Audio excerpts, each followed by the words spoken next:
Head to Knoxville, don't be late. Baker's Live, it's gonna be great. June 5th and 6th, mark your date at Dollywood, we'll celebrate. Meet Baker and more cool friends. Live show magic that never ends. Come to Dollywood, feel the vibe. With great people there, it's gonna be a ride. Rides, fun, and meet and greet. Baker and pals, the crew's so sweet. Get ready for laughs, cheers, and thrills. Knoxville's the place, it's giving chills. Meet Baker and more cool friends. Live show magic that never ends. Come to Dollywood, feel the vibe. With great people there, it's gonna be a ride.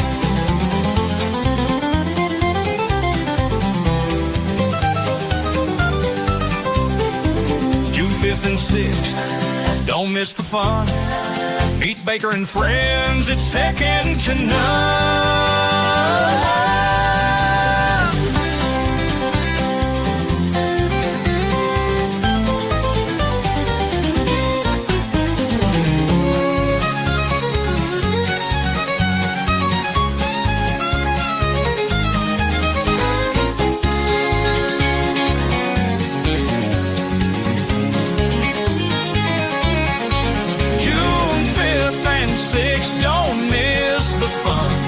Baker and friends, it's second to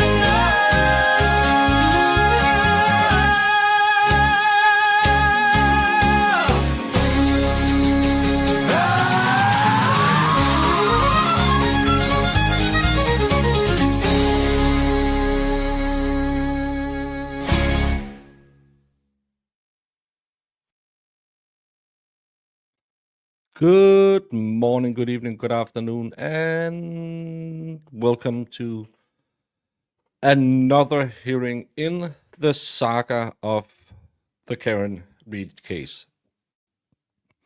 Will we get any rulings today? Will we find out how Bev sees anything today?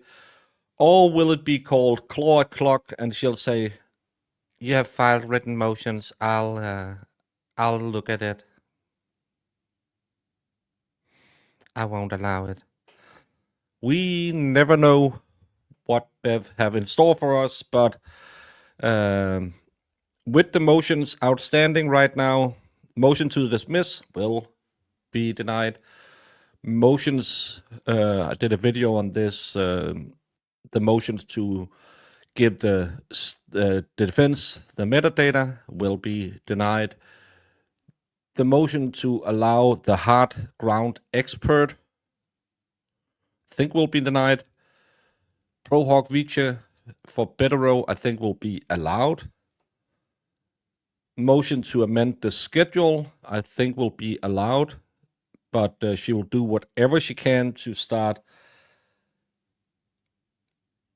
probably no later than the 7th of April, because they need this trial to get moving. And the big question is, what, if anything, will come from the hearing last week? Will Jackson lose his Pro Hoc Vice? Elizabeth Little filed a motion saying it was her fault.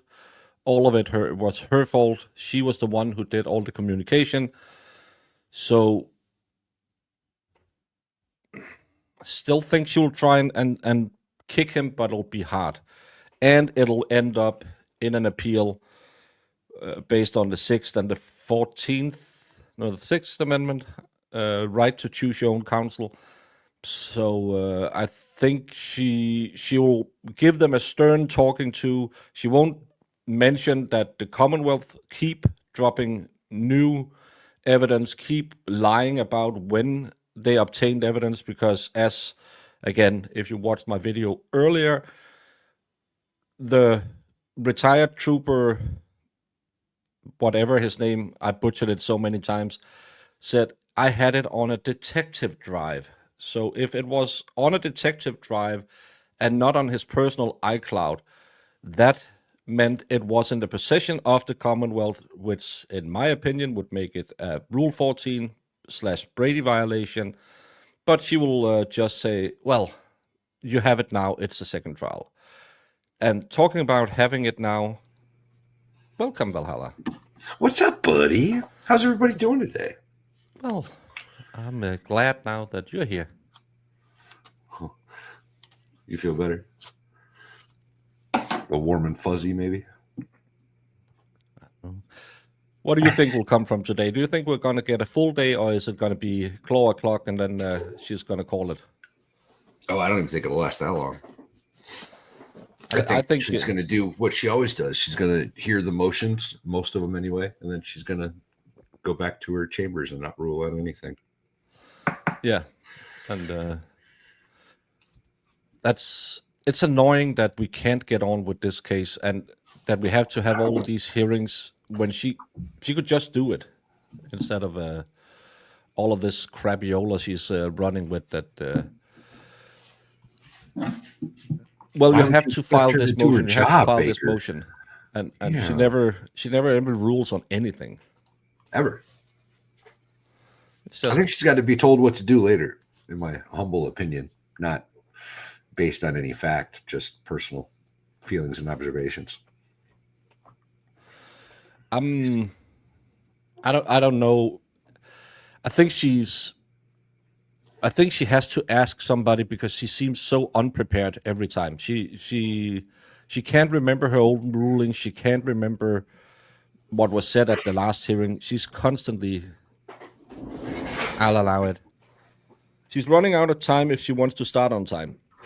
Well, we have 3 days this week closing everything out, but what, if any, will we find out? That's the big question.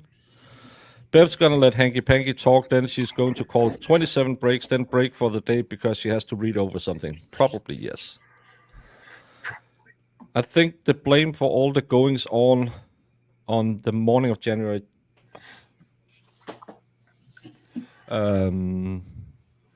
morning 29 will be laid at the feet of Hickey, Berkey, and Proctor. I don't think so. I think they'll keep trying to protect everyone. It's the true star of the show, only fan. It is the true star of the show, yes. I'll give it sparingly to you. And only one fan was on, yes. Oh, and by the way, thank you for the Rumble rant yesterday, Slidey Pie, but StreamYard is stupid. It doesn't pull up Rumble rants, so I didn't see it till after. Stupid StreamYard. Ugh. Yeah, now it's gonna... Oh, you can make scenes. I don't need scenes. I just need it to work. I can do like the expert and be a Twitch streamer with the stream, whatever it's called, if I wanted to. Oh, the OBS Streamlabs or whatever. Yeah, that was a great week. He tried that, and then that experiment. Is he back? Is he back to StreamYard? I think so. I think he found out it was more annoying than helpful. It is. It is. But yeah, it's going to be interesting to see what's happening. I don't think she'll deny Better Row. I can't imagine that she could, right? Like, it's not like he's some schlub. You know what I mean? He's not even pro hoc vice, is he? Isn't he in? He would be allowed in on the pro hoc vice. He's not licensed in Massachusetts. Maryland, Massachusetts. It's too early, y'all. I'm saying stupid things. All this early morning nonsense.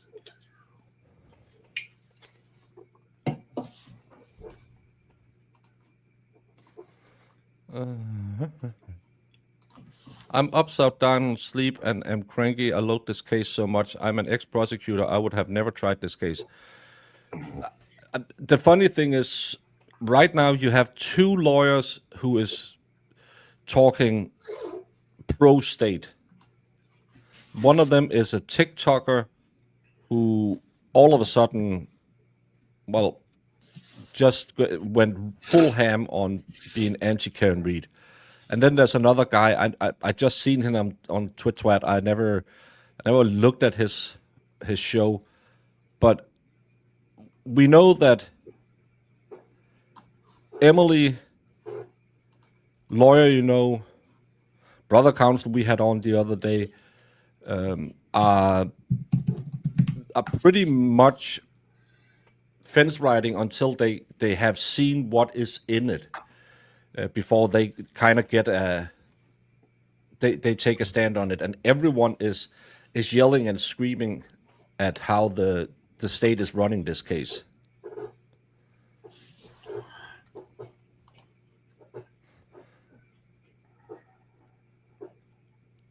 In all fairness, though, they haven't been covering this case nearly as long as us, right? Like they haven't seen the fookery, if you will, nearly as much as we have. So they're probably doing the right thing by waiting and seeing how it all works out.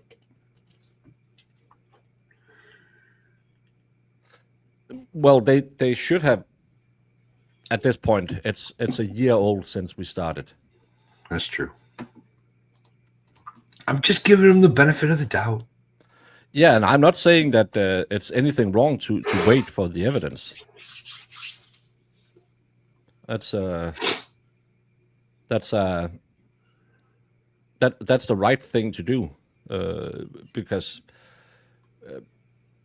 we have gotten flack for not sitting here doing streams about did Colonel Mustard do it with a candelabra in the conservatory, because there's a lot of people out there who want you to have these opinions about what did Colin do and what did Higgins do, and I don't really care for all of that, because it's not important to the case. We are not here to solve the case. We're here to cover the case, look at the evidence, and then have an opinion on, is Karen Reed guilty or is Karen Reed innocent? And I have the opinion that Karen Reed is innocent. Same, obviously. I don't know how you could get to a Karen Reed is guilty mindset. Like, I don't understand how those people exist.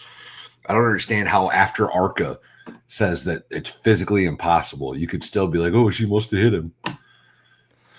I saw a person yesterday say, well, I can't say beyond a reasonable doubt she didn't hit him. Or she did hit him. She did hit him, but it's murder. No, because if you can't say beyond a reasonable doubt that she hit him, means she's innocent. Then she's innocent. Right. And then someone said, well, she said it wasn't murder. Well, then let's take the second degree murder charge out of it. Then you have 2 misdemeanors, an OUI, and leaving a scene. The OUI, I believe, in Massachusetts is somewhere like 2.5 years in prison. It wasn't an OWI or whatever, right? It was like it's called OUI in Massachusetts. Wow. OUI manslaughter, but that's just a misdemeanor, 2.5 years. It's the same sentence that a certain councilman pled guilty to. Well, not the OUI part, but the vehicular manslaughter. It's just again, it's 2 misdemeanor charges. Then why have we gone through 2 years of all of this if anyone can not see it? There's so much reasonable doubt. This case is it's just crazy. It's crazy that they won't relent, just nonstop. She was charged with OUI, and then they upped it to second when she didn't want to do the plea deal. Yeah, this is the big problem in all this coverage. There's so many people out there who's just yelling that she has to prove she's innocent. No, they have to prove she's guilty, and there's so much reasonable doubt. So yeah.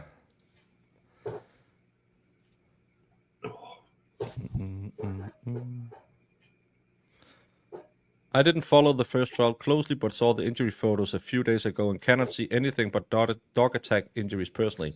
Well, there's that big bump to the back of his head. That's and his discolored eyes. which can be from the impact at the back, because you can get what do you call them, raccoon eyes, if you get Panda hit in eyes. the back of the head because of brain swellings. Panda eyes. Panda eyes. Panda. It's Hey, hip Cardi hop song. Marie. Yeah, well, technically, if it's via OUI, the OUI is in there. It's different though. It's different, yeah, but it's still a misdemeanor manslaughter charge.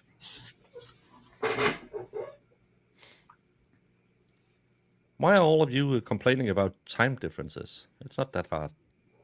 I can figure it out. Baker's good at time zones.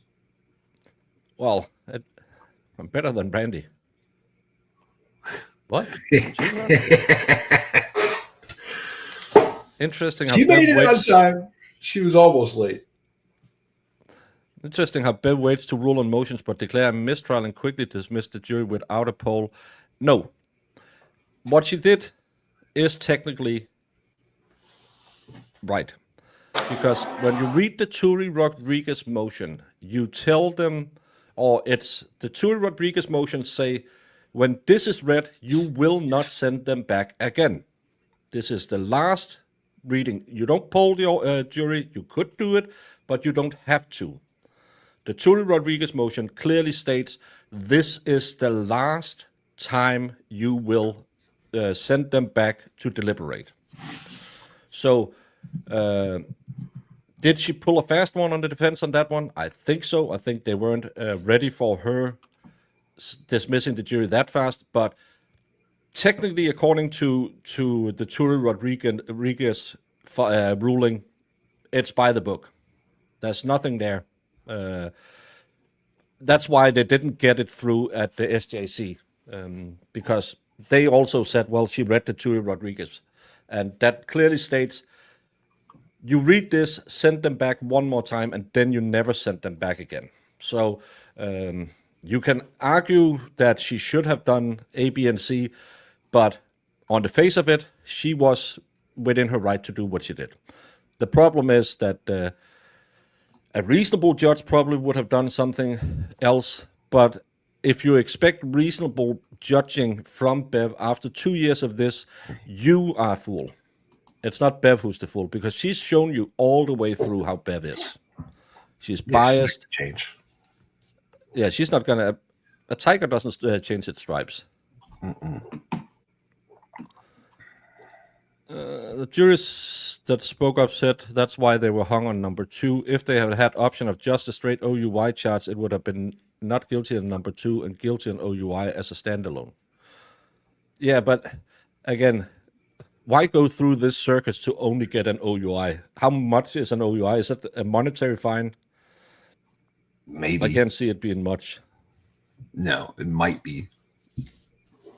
Hey, Rolling Stone. What motions are today? We never know when we start. We just know what motions have been filed. And so far, what I can remember that's out there is the ground hardness expert, the Betero, motion to dismiss, motion to give the defense the metadata. And I had it all written down the other day, and then I threw that piece of paper away because I wanted to clean my room. Never clean your room. Control chaos. The last one is dog bite expert from the state. Oh. And then, of course, the Alan Jackson issue that is apparently. Yeah, we have that whole debacle from the last time.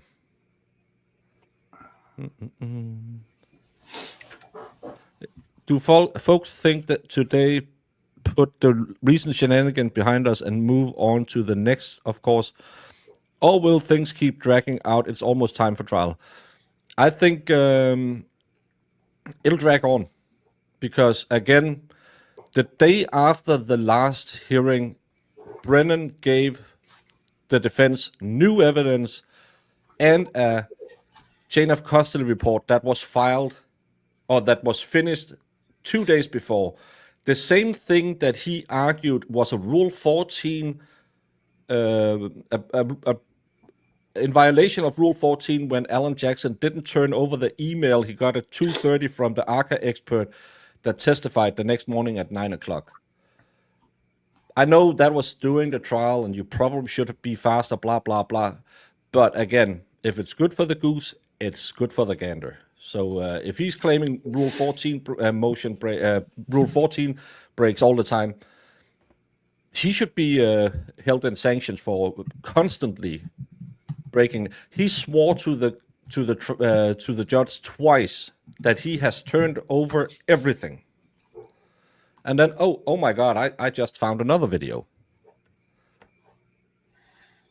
That's unreal to me. They're still finding videos that should have been in the first trial. And he swore up and down. Lally swore up and down that they've given everything. Brennan swore up and down that they've given everything. And they're still finding new videos. Oh. It's dirty. It's absolutely dirty. Yeah. Especially because according to the latest discovery, this trooper Jono, whatever his name is, had everything on a detective drive, which means it has been in the possession of the state. Then they can say, well, we didn't know that the drive existed. He's an agent of the state. If he knew about it and he kept it, because someone must have told him, can you go grab those videos? He didn't sit in his office one day and said, let me just, I'm just going to go through the hard drive and store some videos. To me, that's a Brady violation because as I read Brady, every agent of the state carries the Brady obligation. And he is in connection to this case because he's the guy who turned over the first video. Why did they need Proctor's grand jury testimony to figure out there was video? Why did the chief of police, acting chief of police at that time, have to come down and say, hey, by the way, did you hear Proctor talked about us having videos? And then they found the video. You can't tell me that's not absolutely BS, but nothing will happen. I can't believe there's not charges against most of the people involved in this case. Nice. Breakfast pizza's a win every time. Yeah, Jamie said she want to go get Costco pizza. That should be fancy pizza. Costco? Yeah. I don't know anything about their pizza. Well, apparently it's fancy pizza. I don't know. Jamie just said it's great. Did you see yesterday Casey Anthony is going to be an advocate for her daughter? Oh my God, what a terrible life choice that is. My Twitter feed is nothing but just people ripping her apart right now. But for the low price of $10 a month or $100 a year, you can follow her Substack and learn all about how she advocated for her daughter when she allegedly, I have to preface because she wasn't found guilty, was left in the trunk of her car and allegedly was in her care when she passed away, allegedly. I don't think I want any kind of legal advice from Casey Anthony. Like if she started an OnlyFans, I might subscribe to that. But, you know, Substack, not so much. Not so much. Pretty sure that's a beat up fish market that's you don't want to see. Terrible. Horrible. Nick Starov. Let's cause unnecessary drama. It's not Val's birthday today. Whoa, bro. Every day is Val's birthday. This is known. It is known. But I appreciate the super chat, buddy. Thank you so much. Nick's awesome, guys. If you guys don't know who Nick is, go check him out. He stayed at my house before. That fish is spoiled. Yeah, I'm just... That's the funny thing about this YouTube, Twitch, Substack business that everyone can make one. Not everyone should make one. No. That's especially women who will advocate for the daughter that died and she didn't tell anyone. But that's never mind. Never mind. It's too early for these jokes. I'm gonna stop. It's never too early. It's 3 o'clock in the afternoon. Well, in that case, I guess you wouldn't have to worry about like child support payments, though, right? Silver Yes, linings. Silver linings.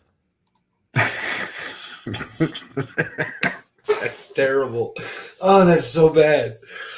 Okay, my bad. My bad, yo. You're a bad person. Yep, I feel like a bad person after that one. You can't post advocate for a daughter you unalived, allegedly unalived. He wasn't found guilty. Remember, in the eyes of the law, she's innocent. Yeah, not in the eyes of public opinion, though, because everybody No, saw no. how that all played out. And we all know what happened, or at least think we know what happened. Can you turn up your mic or get closer to it? We'll move it a little closer. Yeah, it's just you're very low. I could probably turn it up a little, too. We'll give that a try. Zach, I think it's actually Schrodinger's birthday. Might be. Isn't it So always and never at the same time? Schrodinger's Always and birthday? ever, yeah. Yeah. It's but why are we 15 minutes late and nothing has happened? I'm gonna Why blame are Bev. why are they having the clock? Oh, you can't see that. I just noticed that. They have the clock at Central Time. I thought 8:14. What the heck? But It wasn't Central like time change last night. Nobody told me, right? No, it's Central Time. But it shouldn't be Central Time. They're in East Coast. Yes, but they made a mistake. They have the clock at Central Time. That's why I'm saying. Stupid Bostonians. God. Oh, Lefty had some major YouTube celebs in chat last night. So I good was for you. over there for a little while. I was over there. I hanging thought it out was with Lefty. I thought it was what's Jamie's favorite YouTuber? Chris Chan. Christian. I'm so happy that I knew it was Chris Chan. Well, That's probably true, actually. She's probably going over everything, trying to make sure she understands at least enough to not look yeah, but stupid. normally they'll pan down if when people come into to the courtroom. So I was just thinking if they didn't arrive. So when is the time change? I would vote for anyone who gets rid of it. Yeah, the time change is dumb. I'm on board with that. Thank you, Heidi. Appreciate you. In Denmark, it's the 30th of March. I think you are like a week or two after that. Why don't we find out real quick?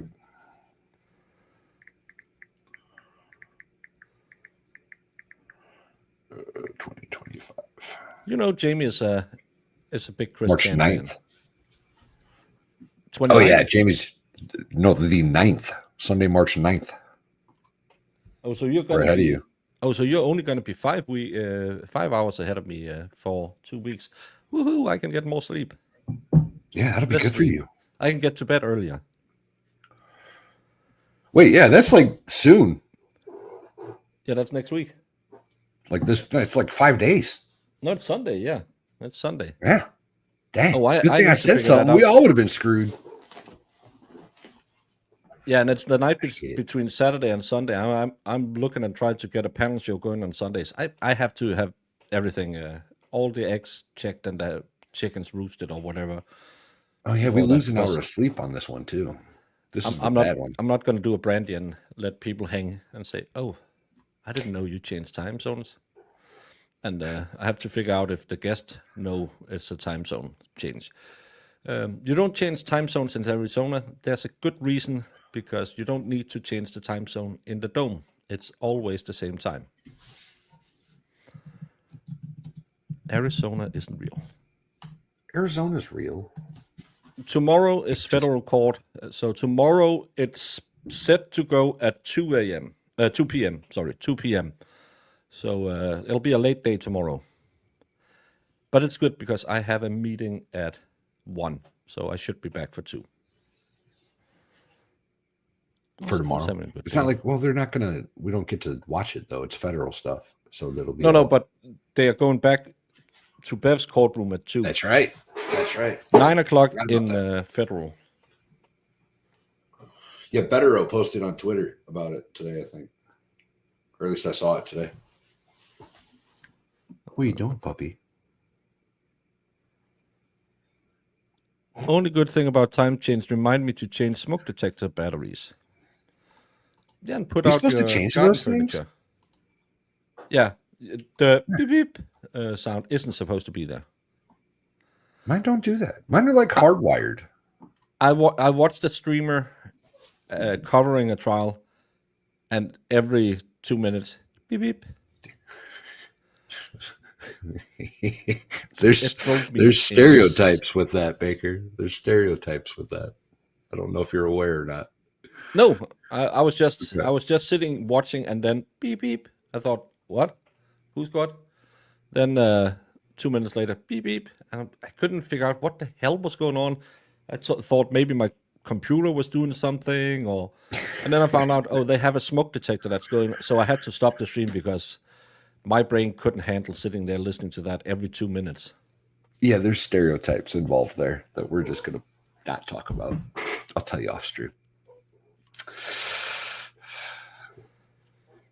We don't need Doink on this panel. He was on with Tom and Mike this morning. Krusty Panties is an agent of the state and a secret informer.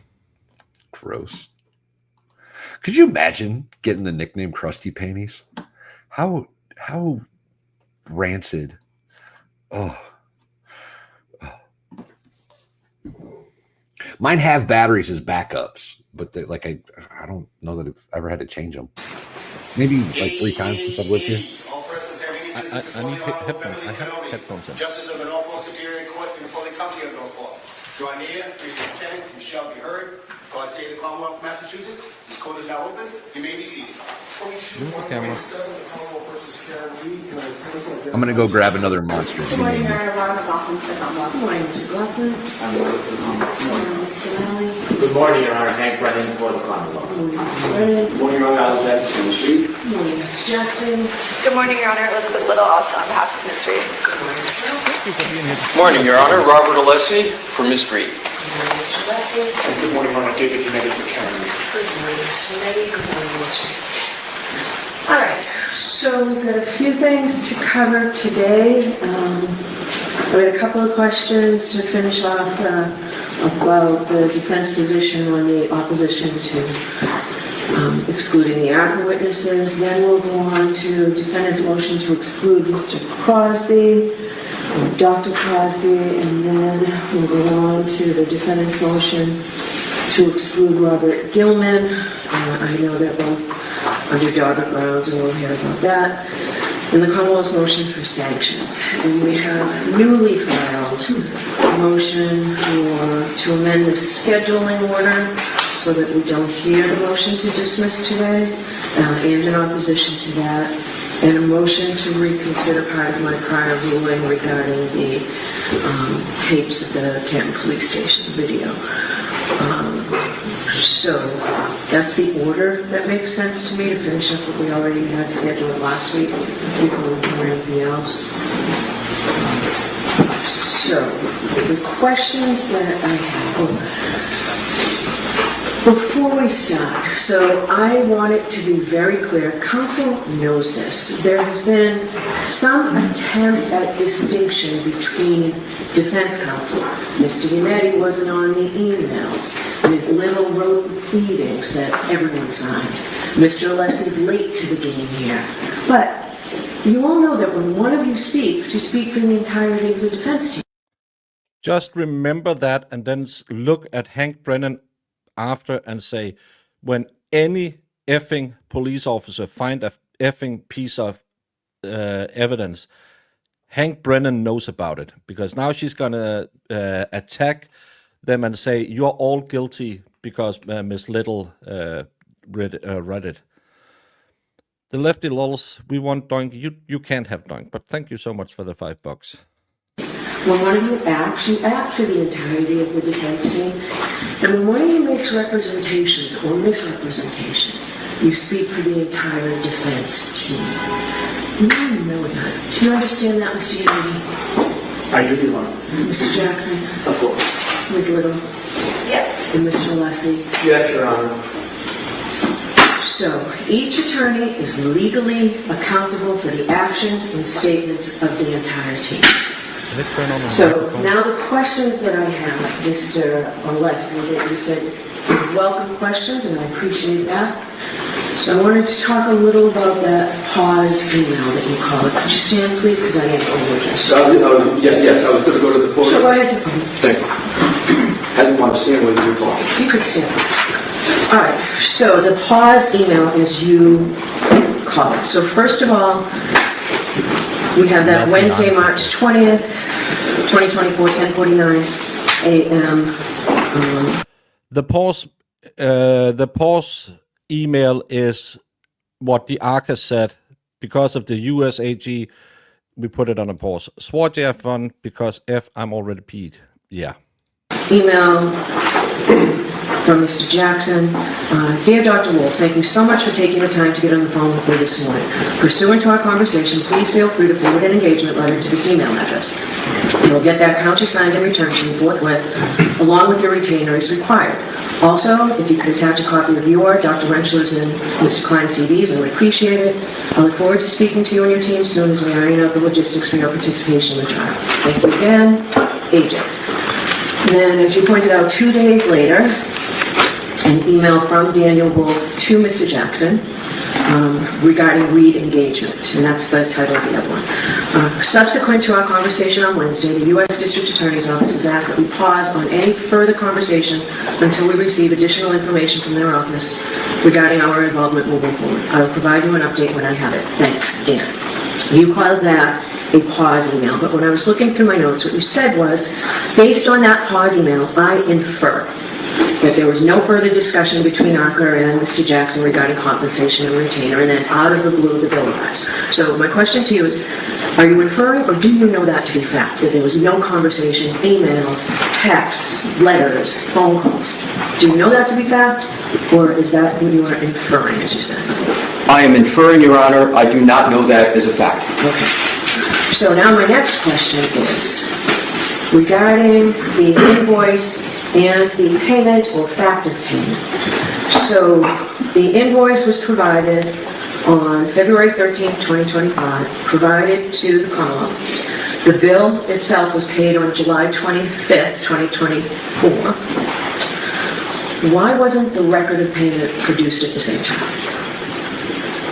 The same time as what, Your Honor? As the invoice. And you're referring to the record of payment being... Yes, why wasn't the fact that this payment was made? It didn't come out, for me, at least for the court, until I asked you midway through your proceedings. And in fact, I have the opposite. I have filed after that February 13th date, and I know Ms. Little filed something yesterday to clarify this. It seems pretty clear. This was filed, I believe, on the weekend, February 16th. In the Commonwealth's defendant's opposition to the Commonwealth's motion to exclude employees of ARCA, the Commonwealth's motion to exclude these exculpatory expert witnesses who were not hired or paid for by the defense was not made in good faith in a desperate and transparent attempt to keep exculpatory testimony of neutral expert witnesses from reaching the jury in this case. Going on to the next page, ironically, the Commonwealth accuses the defendant of failing to comply with her discovery obligations while conceding that the information is not in her care, custody, or control. Moreover, here, the defense has gone above and beyond its reciprocal discovery obligations and has already satisfied all of its mandatory discovery obligations under Rule 14 and turned over all additional information in the control and custody of the defense relating to the ARCA witnesses as ordered by the court at the last hearing, in spite of the fact that the defendant's reciprocal discovery is not yet due. How do you reconcile that? I had to ask you midway through your presentation whether that bill was paid. I'm going to answer it, Your Honor. I just want to make sure you were finished with your Go ahead. question. I learned that invoice was paid Sunday night before February 18th. I'm going to repeat that. I learned... You don't have to I'm sorry. repeat it. And again, what you know and what all counsel know is one and the same. She is What a bitch. she's not gonna toss Alan Jackson, but she's gonna scold them like little children, and she should shut the hell up because she's not playing fair. All of She this, just said the wrong date. yeah. Well, She it doesn't said matter. that they got the invoice in February of 25, but they paid it in July of 24. That's not accurate. No, they turned it over in February. February 13th is when they turned it over to the defense. Then Brennan claimed he didn't get it from the defense when he argued at February 18th. Then he stood up and said, that's a lie. He got it from us. And now she's pissed that they turned it over to him that late. They should have turned it over back when they paid it in August. That's what she was saying. And Sue is saying, I will be cussing all day. Well, I think we all will. I understand, Your Honor, and I want to, so I'm answering your question. That's part one of the answer. When that was submitted on the 16th, I had not gone and done my investigation and gone through and asked all the questions that I did. So that's part one. Part two of the answer is, Your Honor, you've referenced that I didn't get to the payment until the middle of my presentation. The reason is because I did my presentation in chronological order. And that's the notebook that I laid out. I started with March, went all the way through, and when I got to the invoice, before I could state that it was paid, Your Honor asked the question, was it paid? And my answer was, right away, yes, it was paid, and I said, and that's what I was going to get to next. So the reason why it came out when it did is because I did the whole presentation in chronological order. But the motion, defendant's opposition to the Commonwealth's motion to exclude employees of ARCA, is signed by you. Your Honor, it is signed by me, but if I could with regard to 3.3A1. 3.3A1 is not a strict liability statute. That's the reason why it has knowing in it, is in order to violate 3.3A1, the attorney in question has to know with regard to the fact and issue. So respectfully, Your Honor, I have a different view of what an attorney is responsible for under 3.3A1. You're absolutely correct. Under everything else, particularly Rule 14, it can be no excuse for any attorney, including me, that I didn't know what was happening in discovery. That's not the way Rule 14 works. I am responsible for everybody. But, Your Honor, it's clear in the commentary, it's clear in the case law. The reason why knowing is with regard to each attorney is no attorney can be responsible for the statements of issues of fact in court when it comes to a 3.3A1 analysis. That analysis and construction, Your Honor, would render mere surplusage and read out the mens rea of knowing. It's something that critical of candor to the court. That's why they put the mens rea in, because no attorney can be responsible for a misstatement of fact of another attorney unless they have knowledge of the misstatement and they knowingly participate. So I respectfully have a different conclusion than Your Honor does about attorneys being responsible for statements on candor under 3.3A from everything else in the world, which I agree completely with Your Honor. All right. I'm not going to ask other counsel. All right. So let's move on to the next motion. Your Honor, if I could.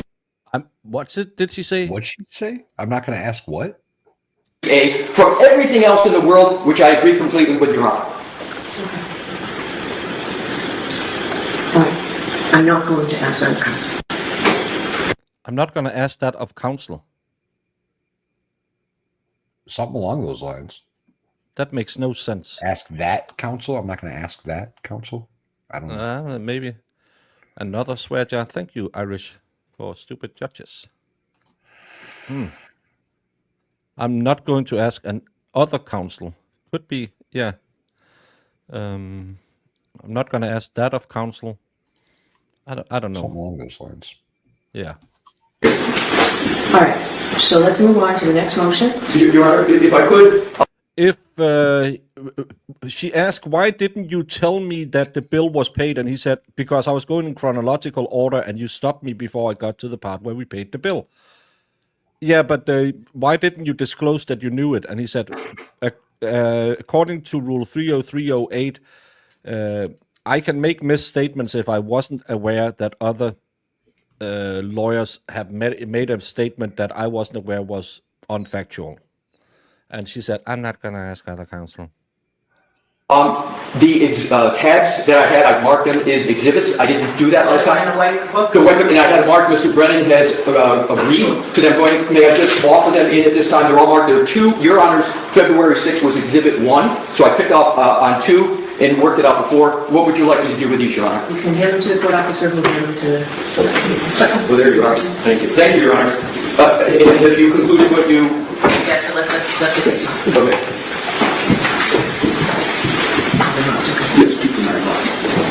All right, so let's go on to did the Commonwealth want to add anything? No, thank you, Your Honor.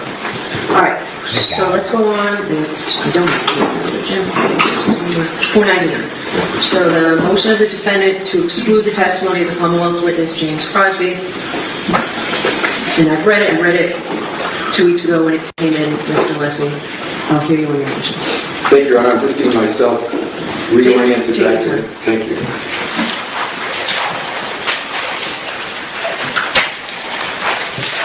Yeah, she changed her tone when he got mad.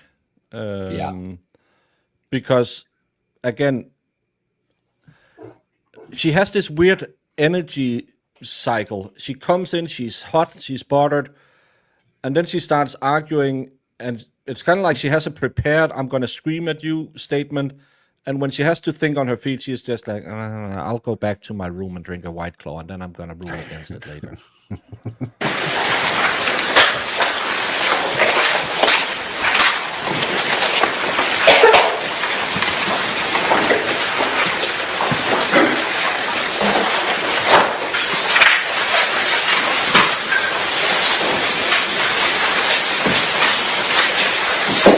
May it please the court.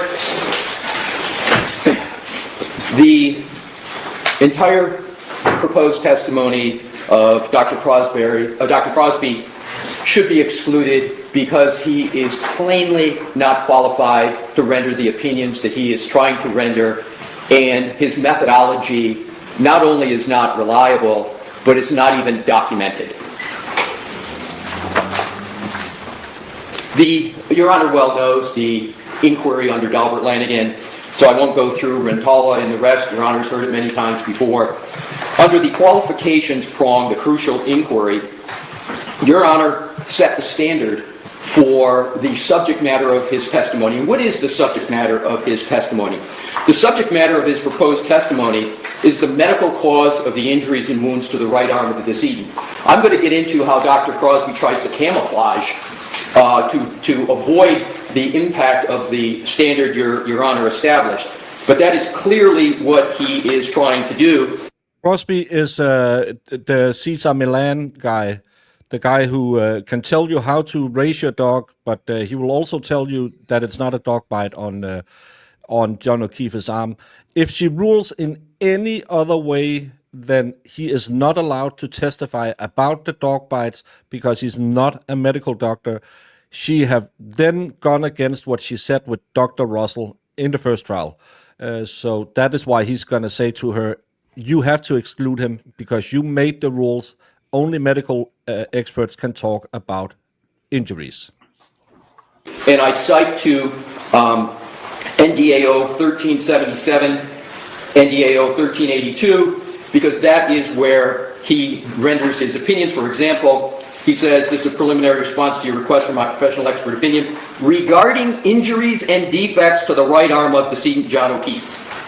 Similar statements. So it's very clear that's the subject matter of his testimony. Your Honor stated, with regard to Dr. Rentschler, that it is clear to me that in Massachusetts, Sorry, Rentschler, not Russell. Mechanical engineers are not qualified to testify as to medical causation of an injury. Point. Only an MD can do that. That's what Your Honor said was the clear law in Massachusetts. Admittedly, indisputably, Dr. Crosby is not a medical doctor. As a matter of fact, Dr. Crosby is not a veterinarian. He's not a forensic odontologist. And those are all disciplines that can even get near the type of subject matter that he's looking to opine about.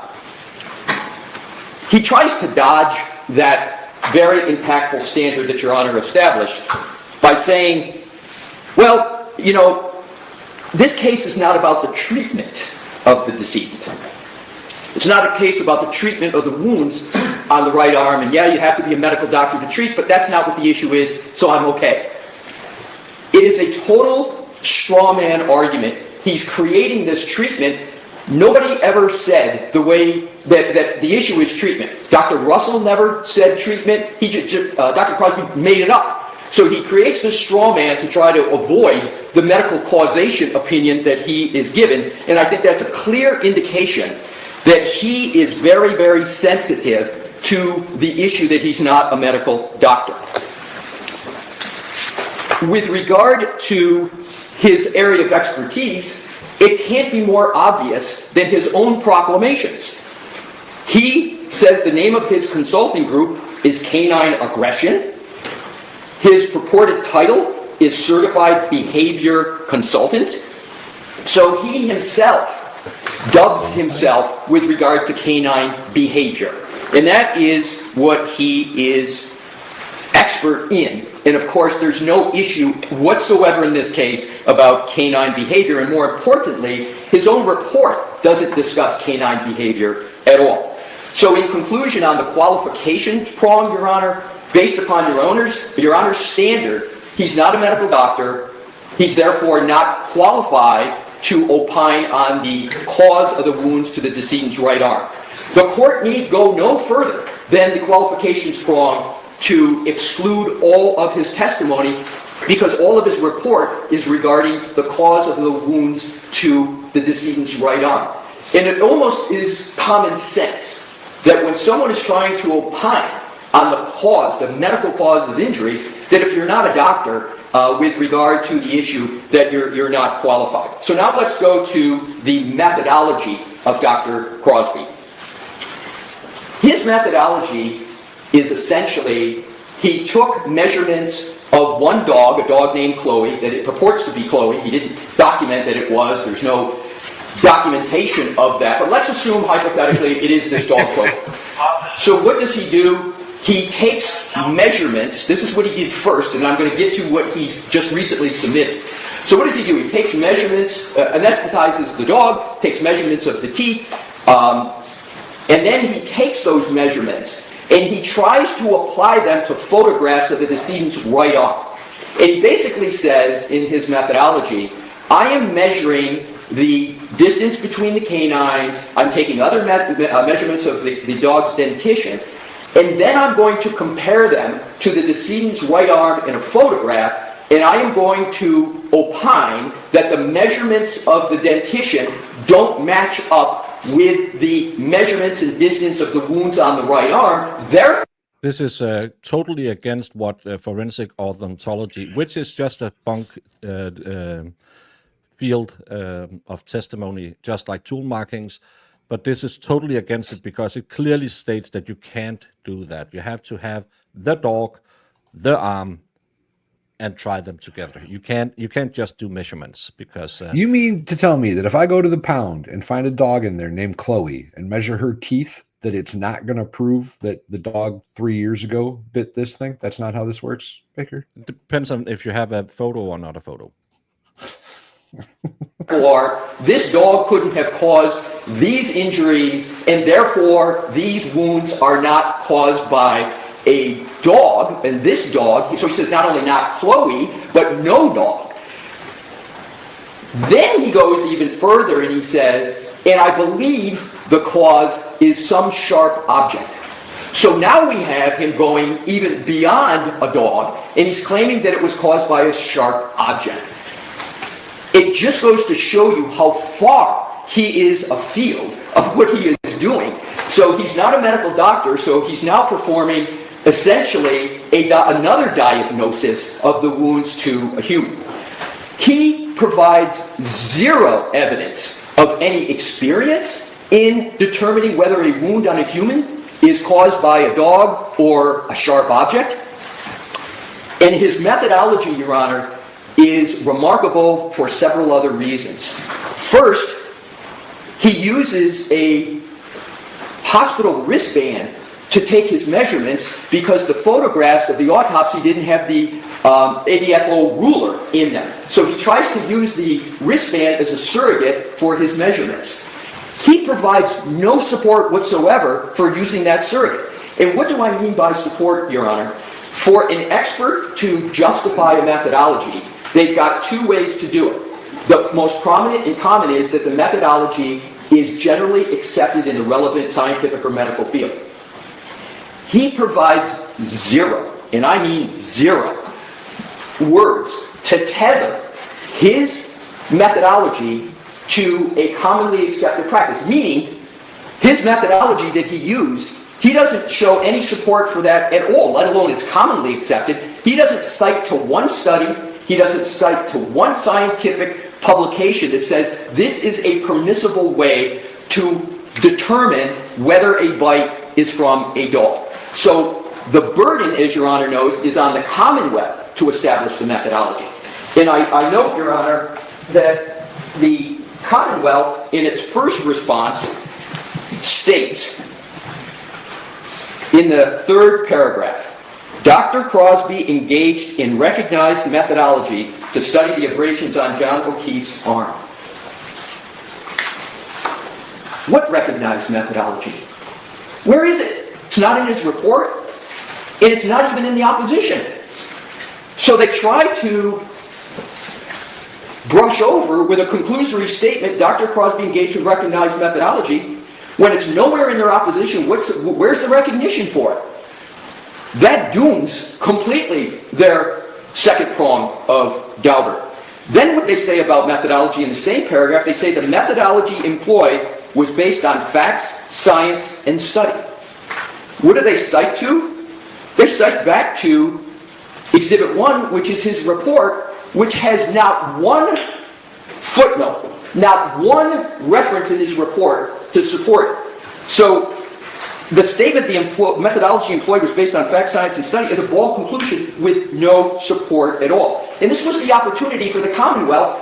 I put it pretty clearly what the challenge was, for them to come back and say, oh, no, the methodology, it's recognized, and here is the basis for it. They can reference that he asked it. They have referenced it prior. It gets worse for the Commonwealth, Your Honor, on the methodology, because there are potentially some methodologies that might be used, they're called into serious question, but one of them for humans, not for dogs, is what the ABHO talks about is the dental mode and overlay method. And that is basically take a mold of dentition, and in the most recent submission, the Commonwealth put in, very belatedly, but I can deal with it, that Dr. Crosby now says he took molds of the dog's teeth. And so I'm going to accept arguendo that he did that, and he did it correctly. But what he misses is those molds are meaningless unless you come to part 2. You've got to take those molds and compare it to something. And the something is what's called the overlay method. And what is the overlay method? And this is all set forth in our opposition, and I've got citations to the exhibits, which I'm going to go to. The overlay method is the part 2 you apply the mold to. So what you do is you take tissue samples of the wound, and you make, there's a variety of techniques you can do, but you basically create the wound on a model, and then you compare the mold to the model to see if they match up or don't match. Who's talking in court? It's the second time someone said something in the background. It's weird. He never engaged in the second part of what is, even with 2 parts, is a questionable methodology. He doesn't employ the overlay method, the part 2. So the molds that he took are meaningless unless you have the overlay to go with it, because that's what you compare them to. More importantly, the ABHO makes it clear that the only people that can do that are forensic odontologists. And even then, the science is very questionable. What he also does in terms of, and also for his methodology, where it's just a measurement, he provides 0 citations, and the Commonwealth provides 0 support for taking measurements in molds and comparing them to the wound. 0. So what are the other errors of Dr. Crosby? And these are not mere differences of opinion, Your Honor. These go right to the methodology. And we put in an affidavit of Dr. Russell, who is the medical support for his errors. So Dr. Russell goes through and talks about all the errors that Dr. Crosby caused in his analysis. The first, she says, is that he treated the arm of the decedent as if it is a static, plastic mannequin-like object. And what is meant by that? Your Honor may recall Dr. Russell stated that when anyone is attacked by a dog, they move their arm, they flex their arm, and they move it, etc. And that can cause a dog's teeth to have an incomplete bite, etc. Dr. Crosby doesn't account at all for that movement. So what he did was he treated the arm as if it never moved, and then he said, I'm going to take the dog's teeth, measure it, and then I'm going to take those measurements to a static arm. And he says it's just the distance is too far off to say that it was from any dog. Well, what he didn't account for is that when the arm flexes up, as it always happens in a defensive wound mode, those angles and those distances change. They get closer together. It's common sense, but it's also medically supported by Dr. Russell. And she said when you do that flex, that is going to make those wounds approximate the canine. But the fact is, her main point is he never accounted for that in his methodology. It's not an opinion. It's a methodology.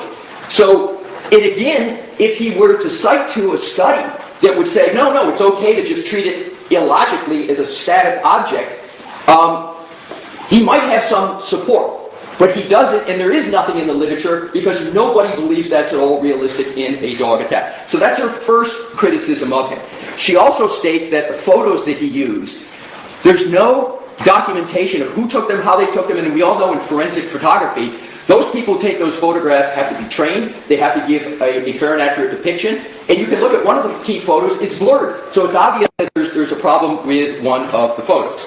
She also aptly points out that there's not one citation in his report to any support for anything that he did. The Commonwealth, in their opposition, spent more words going back trying to attack Dr. Russell than they did trying to support their own expert's opinion. And I just counted the lines. I'm not going to tell you what the count is, but there's more lines basically trying to say that Dr. Russell's entire testimony and opinions lacked adequate authority. My. She had, I think, 31 footnotes in her report. The one who entire opinions lacked adequate authority is Dr. Crosby. The other criticism that she has on the methodology of Dr. Crosby is that he didn't account for the dimpling and pinching and piercing of skin. Human skin, when there's any pressure, particularly with a bite, it moves, it tingles, it hits the muscles, etc., etc. He gave no account for the condition of the human arm and skin and anatomy, perhaps because he's not a medical doctor and doesn't know the area. So, with regard to the Commonwealth's response, I'm appreciative of the fact that they cited to his thesis. So what they say is in the second paragraph, they said his master thesis, the specific use of evidence in the investigation of fatal dog attacks, has been peer reviewed. So what did I do? I went and read both of his theses. What I found is particularly probative of the issues I just raised. So I looked at his and read 179 pages of his 2016 Master of Science thesis that they cited.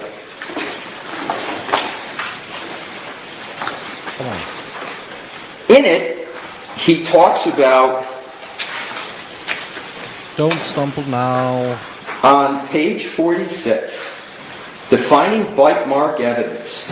A bite mark can be generally defined as a pattern made by teeth in a substrate. A dog bite injury is a pattern industry. Your Honor may recall the absolute probing of Dr. Russell on patterns and the arguments that patterns are a soft science and you can't rely upon them. And lo and behold, Dr. Crosby's first sentence in his master's thesis is a bite mark can generally be defined as a pattern. A dog bite injury is a pattern injury. So I appreciate in his thesis that he confirms Dr. Russell's methodology. What he doesn't do in his thesis is even mention his own methodology that he used here. In 179 pages, there is now one reference to the methodology he used in his report. With regard to, I mentioned the ABFO, the American Board of Forensic Odontology, and I mentioned how difficult that is to do that correctly. In his thesis, he states, and I quote on page 61, the guidelines, however, do not indicate the criteria necessary for using each method to determine whether the bite mark can be related to a person's dentition and with what degree of probability. There is no science on the reproducibility of the different methods of analysis that lead to conclusions about the probability of a match. A very, very, and I couldn't agree with Dr. Crosby more on that. He then talks about, in his thesis, about the fact that there's no accepted methodology for dog bites, even using ABFO. And on page 63, I'm going to quote what he says. Although the ABFO does not specifically address animal bites, it would be logical to apply the same standards to forensic examination of dogs. And what is that standard? That's the mold in the overlay, right? He never did the overlay, and he was proposing in his thesis that that might be a way to go, but he recognizes that it is not reliable. And then on page 66, the last paragraph I'll cite in this, he says, reliability in human cases is under examination. Hard statistical agreement on consistency is not present, so each evaluator will have to make the best argument in each case. As case law develops and examination science progresses, we can hope that standards will be established and accepted. Until then, a forensic bite evaluator can best develop their opinion based on whether the bite mark in question is consistent or inconsistent with a pool of potential subjects established by other means. Here we go. This opinion should be heavily influenced by supportive hard evidence, such as DNA, physical observation, blood, tissue recovered from the gastrointestinal tract, and other factors. So the ABO, he agrees with the fact that you just, even with this methodology, you've got to have it supported by this hard evidence that he doesn't have anywhere near in his methodology. And what he also talks about is relying upon a medical examiner for this hard evidence. And what we point out in our opposition, Your Honor, he never worked with a medical examiner for his methodology. He never... I love that he, of course, read his theses and says everything he claims that you need, he never ever touched. And I still think she'll allow him because of course she will. Yeah, and of course you will. And even though he's arguing great. Don't take it the wrong way. He has to be very careful because she runs out of patience with people who talk. I think it's the claw drawing in her or something, but he has to wrap it up and not go too far because we heard it the other times when he gets going, she starts with. So, yeah. Worked with a forensic odontologist. In the case law that we point out, even in this very suspect area of bite mark analysis, even in the cases that allow it for humans, they are all cases where there had to be a forensic odontologist or a medical examiner involved for quite obvious reasons.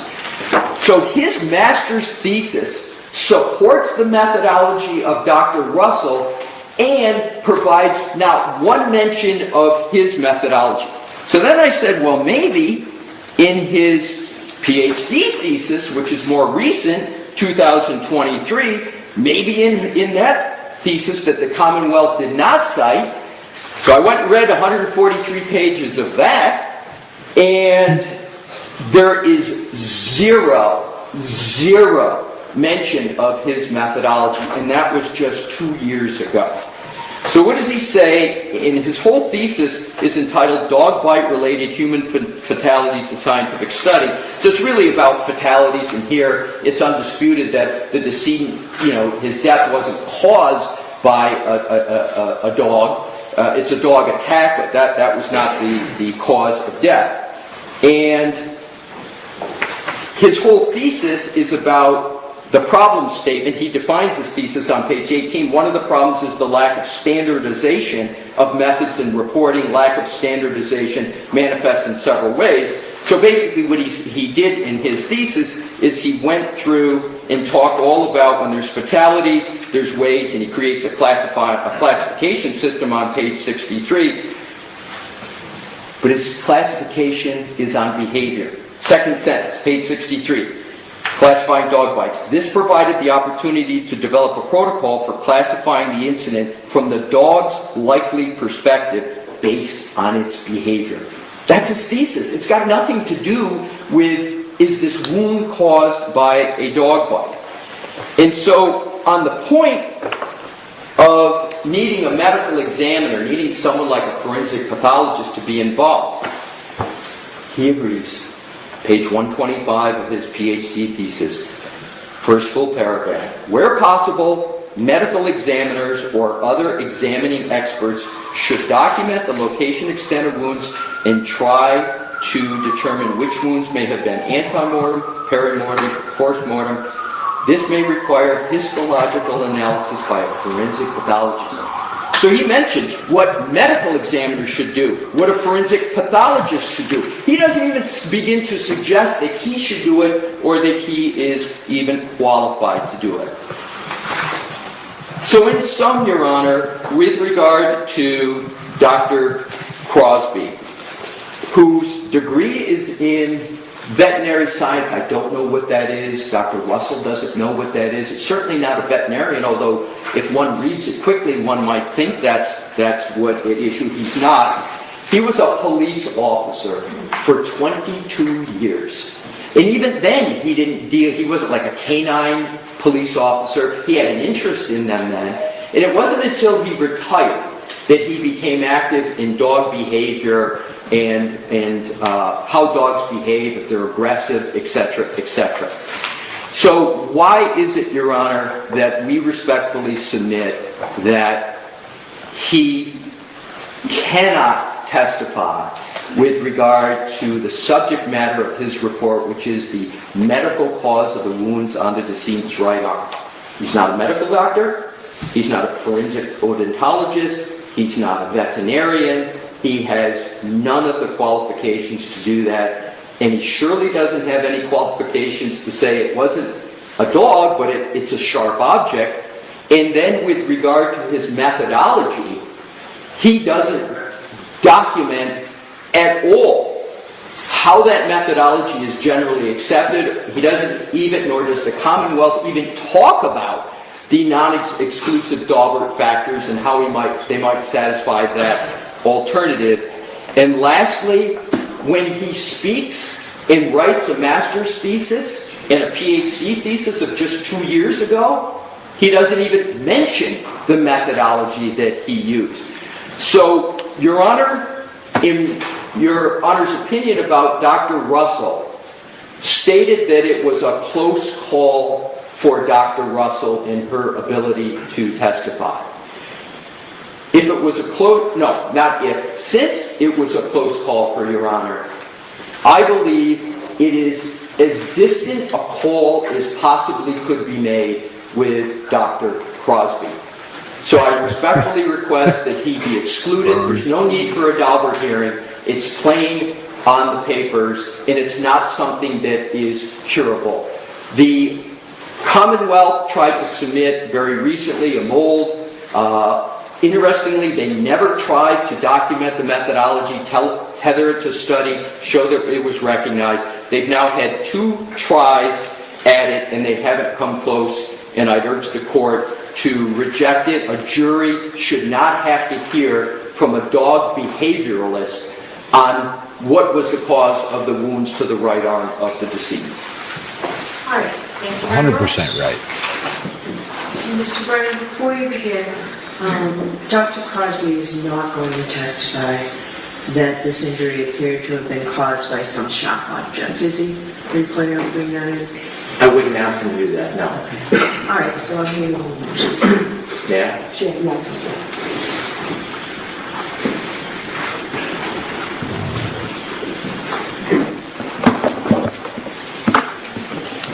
Mr. Alisi tries to point out differences between Dr. Russell and Dr. Crosby, and there's always going to be differences between experts.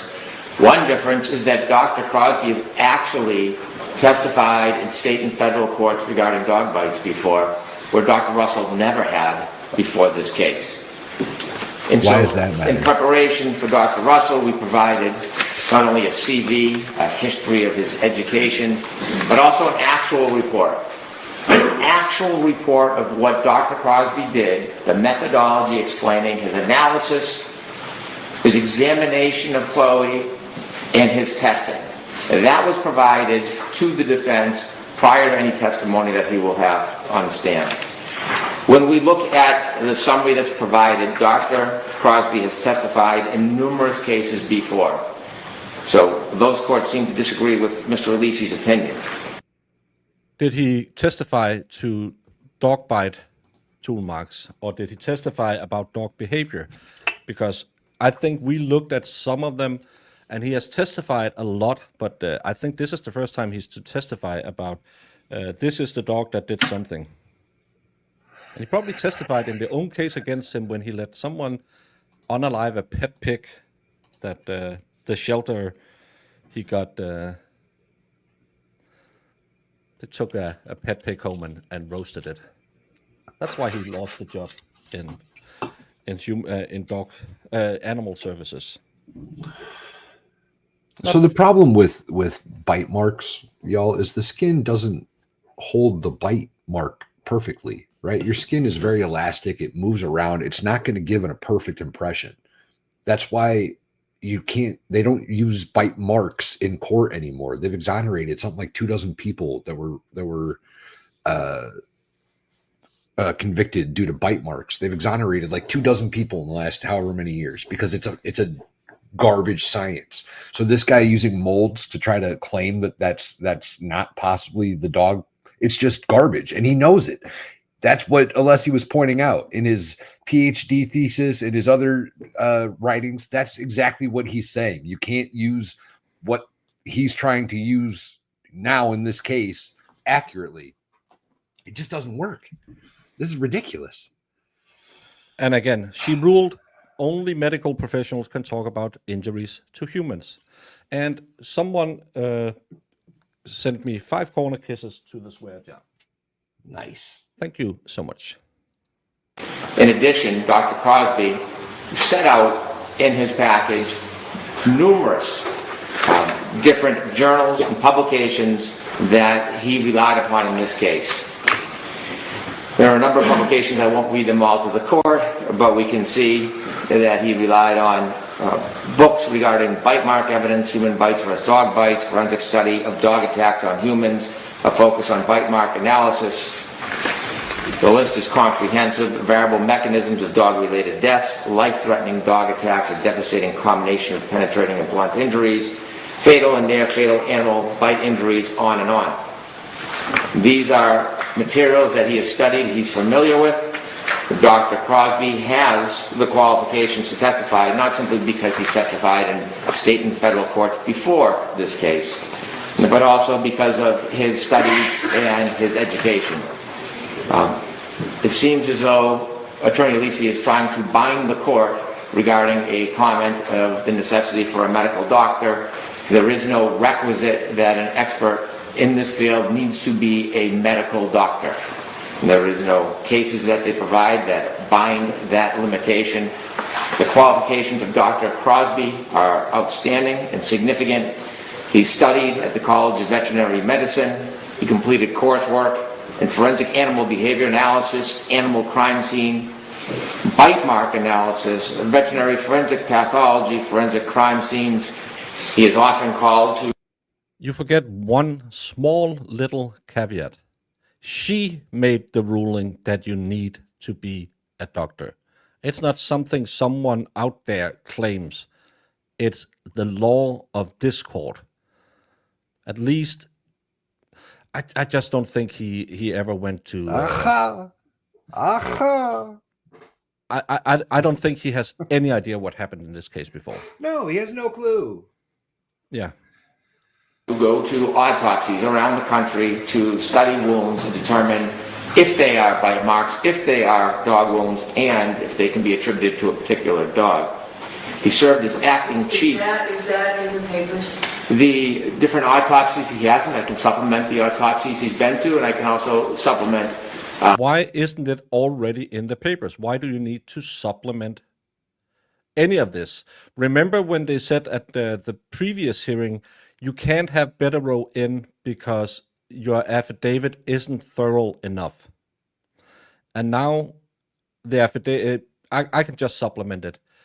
No, keep them at the same standard, Bev. Come on, show me. Yeah, probably. Specific cases where he's qualified. He has listed a number of cases in the back of his package. So do I have the packet? The exhibits that I have are attached to the the defendant's motion. They have. I don't know that I have all the reports. Exhibit 1 has Dr. Crosby's report that has all this information in it. Okay. And as I mentioned on a previous tape, Dr. Crosby actually went and examined Chloe. And when he did that, he verified. But he can't examine Chloe in connection with John O'Keefe. That's the big problem, because everyone can do measurements on a picture, a grainy picture that we don't know anything about, and say, well, it's not her teeth. Go back and read what forensic odontology says. 1, you have to do it almost instantly, because teeth, jaws change, especially in canines.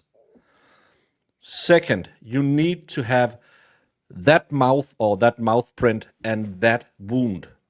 And you can't do that because John O'Keefe has been dead and buried for 3 years, and your team, the defense, claimed that, well, Chloe is in Vermont.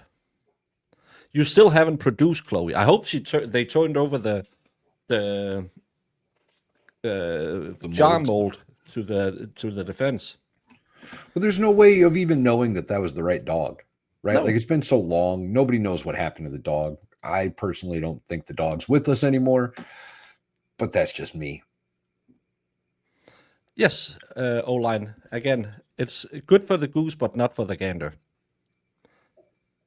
Crosby can tell what a dog is thinking and what it will do when its drunk owner and his buddies are kicking the ever. Yeah, something like that. That it was in fact Chloe. He did mold of Chloe, and there was a subsequent report regarding those molds, which clearly demonstrate that the distance in those wounds are not anywhere near consistent with Chloe's spacing in his. He has to know that that's garbage. He has to know that what he's saying right now is absolute garbage. He has to know. He can't be this stupid, no. And Dr. Russell also said, I believe it's a mixture of bite marks and claw marks. So he's going to be now I want him in. And I want Alessi To just rip him apart. with Dr. Russell sitting in the back of the courtroom, smirking at him, tearing him so many new fecal delivery reports that he can never, ever sit down again. This is absolutely... His argument are stupid. But he will then be brought up there, and they're going to bring in the report from the Congressional Science something that says... forensic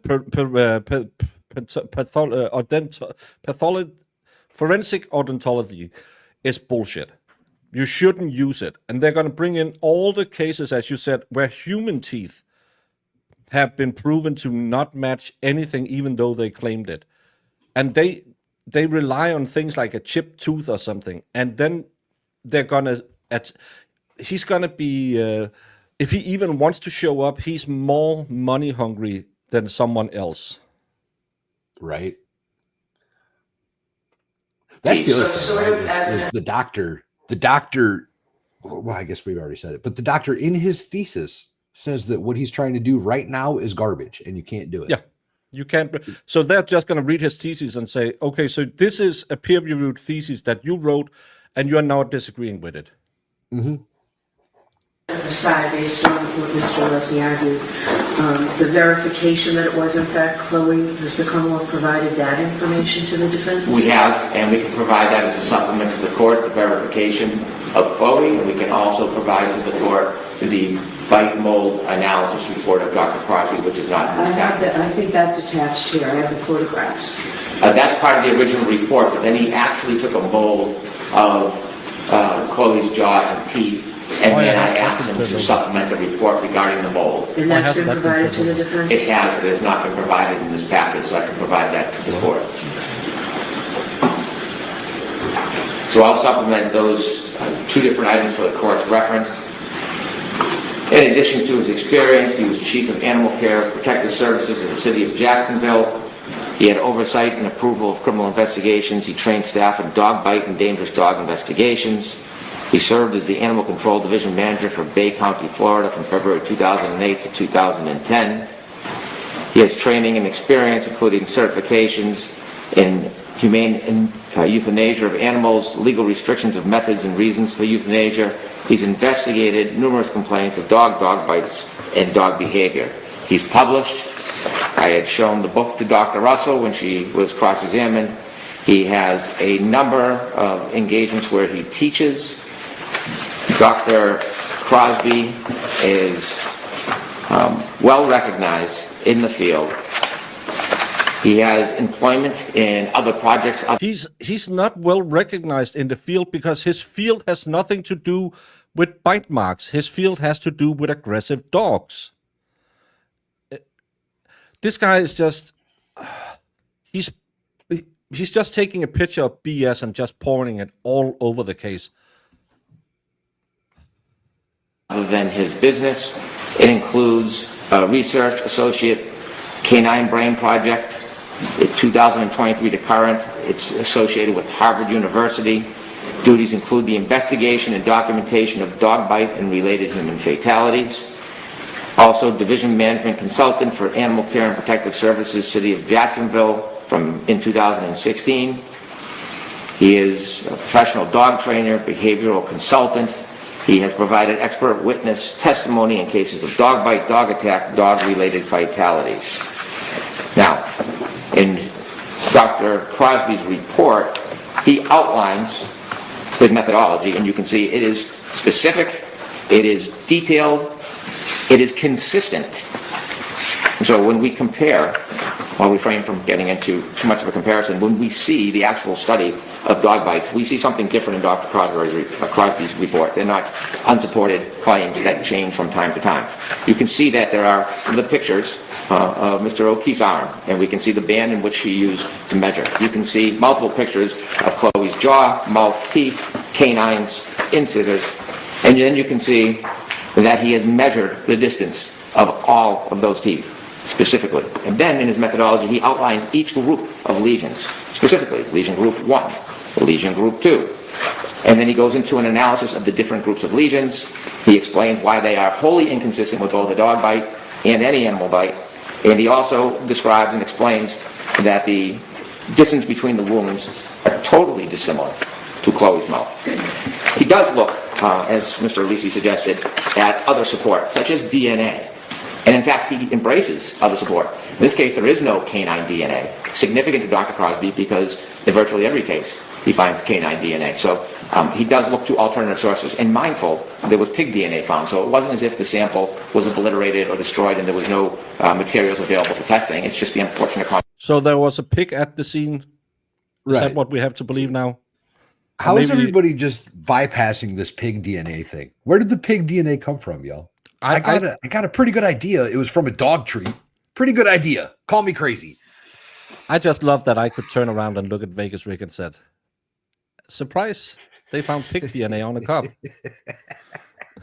consequence that there is no animal DNA. And so while there are different A pig is an animal. That's racist to say a pig isn't an animal. There's no animal DNA. There's pig DNA.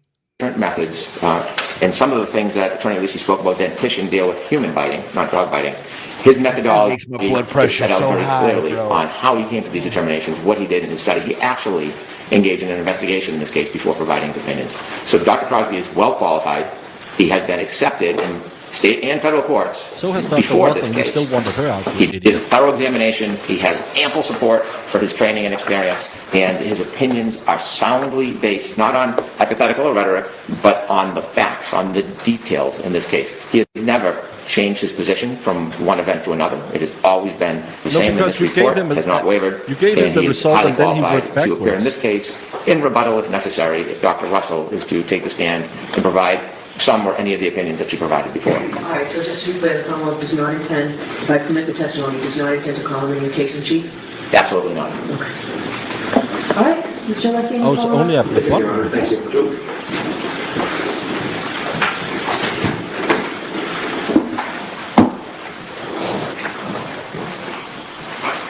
The Commonwealth did not address in its presentation, you heard, one probative, legal, or factual point I made because they can't. Specifically, the Commonwealth just stated that Dr. Crosby has testified in court numerous times. On what? It's important, you can be qualified to testify, and if it's what Dr. Crosby does on behavior, dog behavior, was the dog an aggressive dog? I get it, but the Commonwealth never said that in even one of those cases, Dr. Crosby testified on whether the cause of a wound was from a wound to a human was from a dog. It wasn't mentioned. There's no case provided. As best as I could, I looked at those cases. I couldn't find many of them, but I didn't see any indication that he testified and was allowed to testify that the cause of this wound on a human was from a dog or a specific dog. Point number two. Mr. Brennan mentioned he cited numerous journals. Your Honor, I would ask the court to take a look at his report. There is now... Hold on, so that's exhibit 1? Yes, exactly. Just give me a minute, just put it back in. All right, so what page? Every page. The point is, there's not one footnote in any of his reports. So he does go through his purported methodology. I've never said he didn't present a methodology. My point is, his methodology is not accepted, let alone generally accepted, and nowhere in his report does he say, this methodology, this measurement methodology... Lady Pie, thank you for the Rumble rant yesterday. Sorry, I don't have Rumble open and stupid StreamYard doesn't pull it up, so I can... But thank you so much. ...is accepted at all. And you have to either show in Dalbert Lanigan that either your methodology is generally accepted in the relevant medical community or that you can satisfy the Dalbert factors, which I'm going to get to. But Mr. Brennan said he cites to numerous journals. Your Honor, this is what Mr. Brennan has to be referring to. If Your Honor would please turn to the end of the report. This starts on NDAO 1400. Very much toward the back.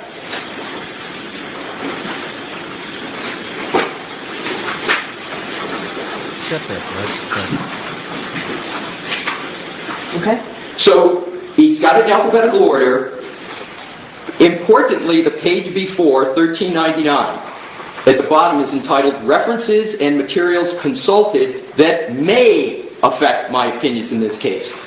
You can't have an expert report that does a data dump of references and says, there might be something in here that I might have considered that might affect my opinions in the case. And that's exactly what he did.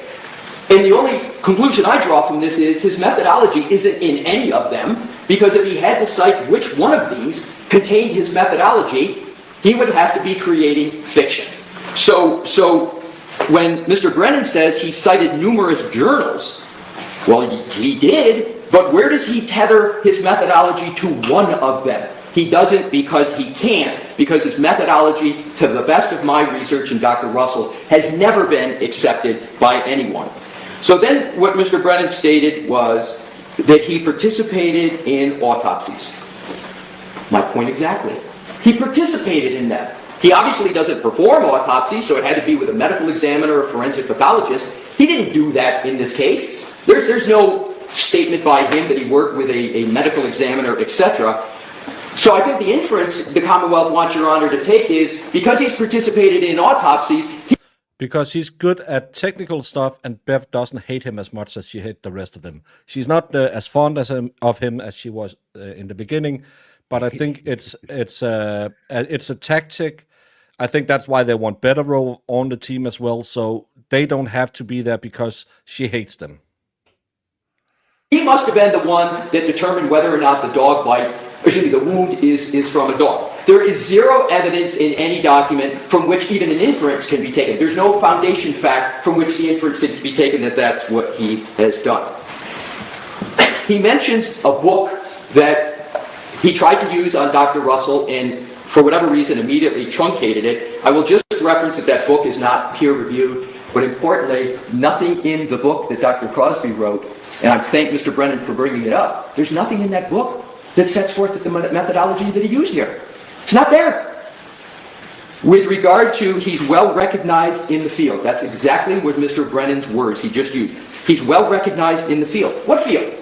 For Daubert, you gotta have experience in the subject matter. I don't know what he means by field. Is it dogs, dog behavior? In Daubert, it's the subject matter, the testimony, which is what's the medical cause of the wounds to right arm. That's not documented. That's not even stated. He mentions Harvard, which people use for obvious reasons. You know, it's Harvard. But what is it that he is participating in Harvard in? And this was from the words of Mr. Brennan. Canine brain behavior. I didn't hear anything that he's at Harvard opining on the cause of wounds to humans and whether they're not from a dog. Mr. Brennan said that he outlines his methodology. I agree with Mr. Brennan on that. He does outline the methodology that he uses. But fatal and problematic is he doesn't tether it to a study to say it's generally accepted, which is the key inquiry under either Commonwealth v. Davis, common acceptance, or the Daubert-Lanigan, the 9 exclusive factors. And then the last point that Mr. Brennan made is particularly telling. He said Dr. Crosby bases his opinion on facts. That's not the Daubert inquiry. You've got to base your opinion on a reliable methodology. Facts, yeah, they are somewhat relevant, but the most probative aspect is methodology. So I am still, after all this time we've argued this, waiting to see where is the study, where is the documentation that the methodology that Dr. Crosby used, that a medical doctor, Dr. Russell, so thoroughly criticized, where is that methodology documented in one of these many references at the end, no footnotes in his study? I believe, and why isn't it, Mr. Brennan didn't respond at all to my points about Dr. Crosby's 2 theses, where you would expect his methodology to appear, and it's completely absent from there. So the question is, in conclusion, where is the home for his methodology? Where's the home? Where's the home in the scientific literature? It's an orphan methodology. It has no home because it's not generally accepted. So he is not qualified under Daubert-Lanigan, and his methodology is an orphan. And for those reasons, not only can he not testify with regard to whether the cause is a sharp object, but he has not, the Commonwealth hasn't even begun to meet its burden that his methodology is reliable for all the reasons that I have stated. And a good part of my position is based upon Dr. Crosby's own report that doesn't tether it to a study or general acceptance, and Dr. Crosby's own theses that don't even mention the methodology that he is trying to put forth in this case. Okay. Anything else, Mr. Brennan? Briefly.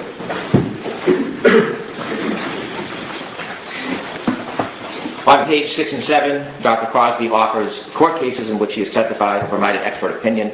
I will give you specific cases where he's been qualified in state and federal court. Mr. Lisi harps on the idea of methodology. If we remember Dr. Russell's testimony, it wasn't until later in her testimony that she introduced this idea of pattern recognition analysis. And we hear very little about the details. What we knew or learned from Dr. Russell is that she couldn't identify any of the wounds, none of them independently, just collectively. In fact, I think she opined that she was the only expert in the country that really could perfect the art of pattern recognition analysis. Attorney Lisi's arguments are the fact that he doesn't like the way Dr. Crosby wrote his report, but what I can say for Dr. Crosby is at least he wrote his own report. And when you look at Dr. Russell's affidavit in support, there's something, to be intellectually honest about it, striking. Kind of like her original report where it was clear to me that it wasn't fully written by Dr. Russell. You look at that affidavit, it is not consistent with the testimony or the mannerism or the way that expert speaks. And so a lawyer can craft an affidavit and help craft a report so it meets their idiosyncrasy. Jesus, you are He's so standing up bad. there claiming that she had no input. She's such a weak witness. The lady who has more experience than you have in your entire body in her little finger. She needed a lawyer to write her affidavit and craft her statements, and she never testified. She was the only one in the country who could use that methodology. She never said that. She never said that. You are willfully misleading the court, and I don't know what rules governs Massachusetts, but there must be some ethical rules that you are breaking right now, because you are directly lying to the court. Let me give chat a little piece of life advice that I've acquired in my 40 years on this planet. If you're in an argument with somebody and they start attacking the person and not the ideas of the argument, they have nowhere to stand. They have nothing to stand on. That's a gaslighting tactic of manipulation and deflection. Screw you, Alessi. Or not Alessi, my bad. Screw you, Brennan. Get wrecked. Oh, well, you're just saying that because you're white male. But that is not the arbiter if somebody's qualified. Dr. Crosby is qualified, he has experience, he's testified and been accepted by courts before. Thank you.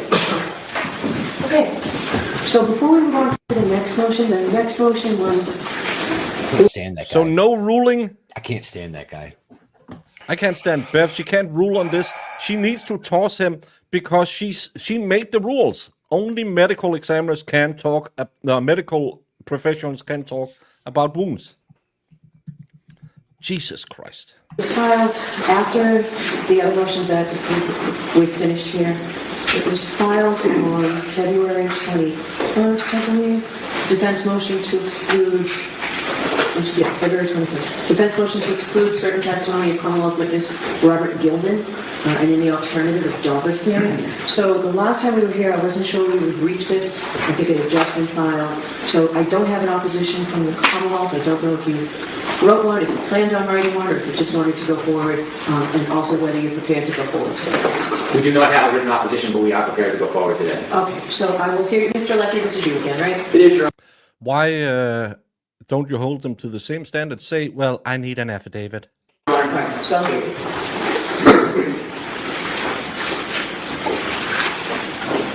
And this is paper 515. May it please the court, Mr. Gilman, a meteorologist, is attempting to opine on the hardness of soil conditions at 34 Fairview on January 29th, early morning 2022. He states in what is a certified weather statement, that's quote, certified weather statement, many things, and we don't challenge his statements about what the temperature was and precipitation, but what we do challenge is his opinion with regard to the hardness of the ground. With regard to his qualifications, his qualification to opine on the hardness of the ground. He is not a geologist. He's not a pedologist, i.e. a soil scientist. There's a specific field for that. He's not a hydrogeologist, which is a scientific discipline that blends water movement in the subsurface, particularly the soil. He's not a hydrologist, which deals with solely movement of water, whether it's in any kind of media, soil, etc. And he doesn't purport to have any of those qualifications. He doesn't even state that he took courses in college that would have even educated him on soil hardness and the effect of precipitation with regard to the hardness of the ground. But perhaps the most telling statement that he makes is he puts his opinion in quotes. So his certified weather statement is hard as a rock, I believe. I'm looking for it. So I'm sorry, there are a couple of exhibits attached to your affidavit, Mr. Leslie? Yes.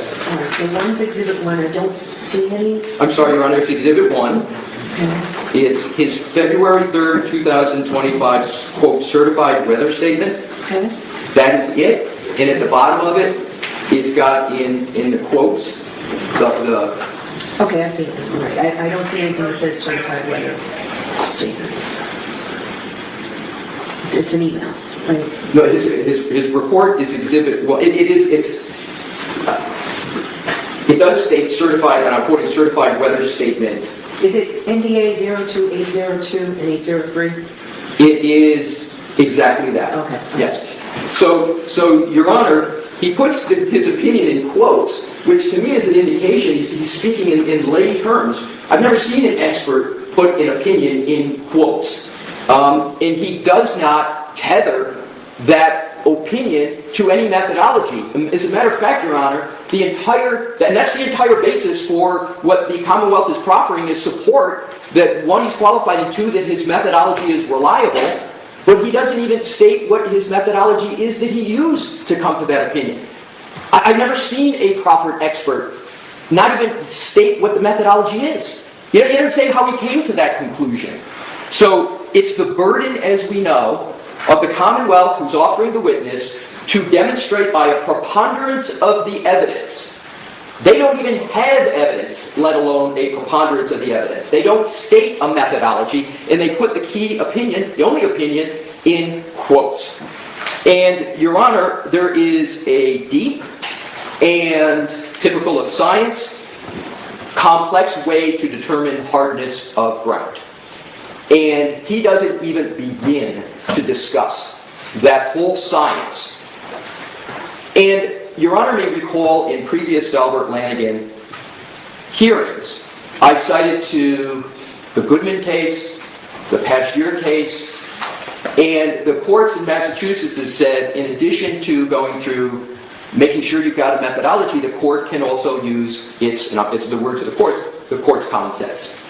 So in addition to all the defects that I just covered, has anybody ever, all of us have heard a meteorologist in many different fora, most prominently on TV, talk. And what do they talk about? They talk about the weather, the forecast of the weather. What is the weather? We all know what it is. I've never heard a meteorologist say, today is going to be 22 degrees below freezing, there's going to be precipitation, and the ground is going to be hard as a rock. I never heard it, because that's not what meteorologists do. So I believe in terms of common sense, in addition to the other arguments, I think common sense just tells one that this is not the kin of meteorologists. And interestingly, the Commonwealth doesn't cite and document one instance where Mr. Gilman has previously opined on the hardness of the ground. Not one. So in conclusion, Your Honor, he's not qualified in this area. He doesn't even state a methodology to come to the opinion, let alone show that if he had a methodology, it's reliable. He puts the opinion in quotes. I think the only reasonable conclusion from that is he's using a layman, like an idiom, a term that people just use. You know, his head's as hard as a rock, whatever. But that's not science. And in order to give an opinion to the jury, the whole purpose of general acceptance, the whole purpose of Daubert, is it has to be based in science, and it has to be the methodology. There's none stated, and for that reason, and the others I've mentioned, because a geologist would have to go make a soil sample, would have to say, well, I can't tell with any degree of certainty what the ground was 3 years ago on that night. I know there was a blizzard. A blizzard could blanket the ground, make the top layer, if there's a slight thaw, could make the top layer softer.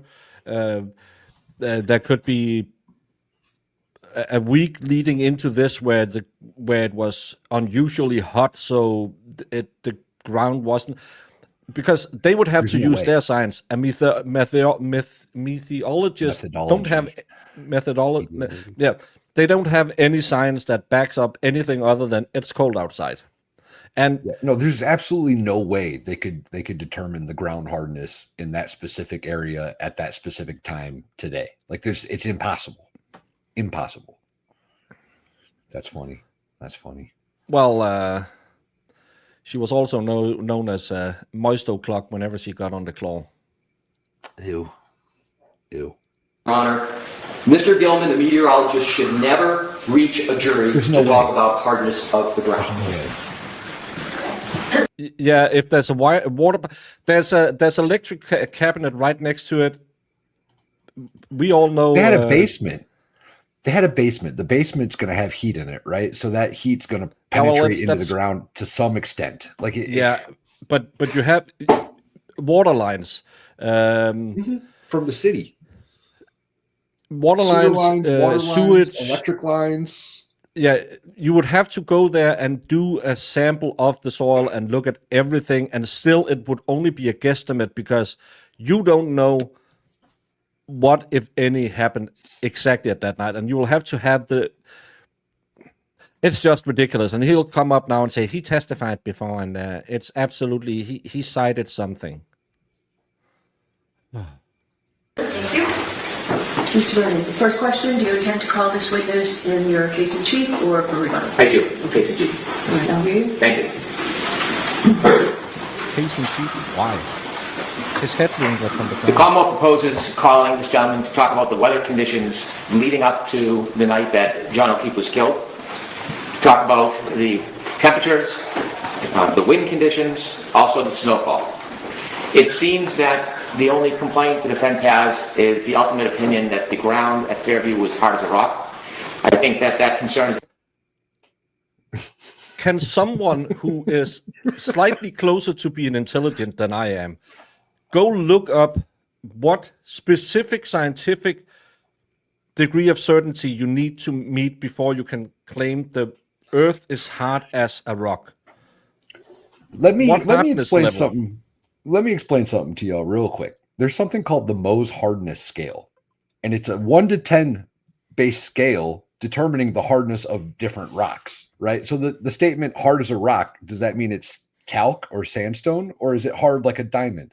That's such a obscure finding from this meteorologist. Like, this is absolutely nuts, y'all. Absolutely nuts. It's like when I use one of our crazy Danish sayings. It makes sense if you think about it, but it doesn't make sense in a court of law. I can't go in there and say, well, Your Honor, clearly one feather turned into 5 chickens. So dumb. Which in Danish means, yeah, a rumor spread like wildfire. I can't use that in the court of law as any scientific basis because no feather turned into 5 chickens. He has to prove how hard the rock he claims was. And again, yeah, it could be chalk. It could be bedrock. You don't know. It's so dumb. It's so dumb. It's so dumb. Easily remedied. I do not need to ask this expert if the ground at Fairview was hard as a rock. I can ask him about the documented temperatures, the winds, the snowfall, what makes the definition of a blizzard, how many hours have to elapse in certain conditions to be a blizzard. Also, he can measure the snowfall as it accumulated that night into the early morning hours because there's statistical evidence about it. And I would like him to talk about how ground freezes. Without giving an opinion that this ground was hard as a rock, he should be able to testify that over. He has no knowledge of how a ground freezes. A methodologist looks at what's above the ground. What's the amount of water in the air, how the water particles forming, where's the cloud cover, what radiation is there.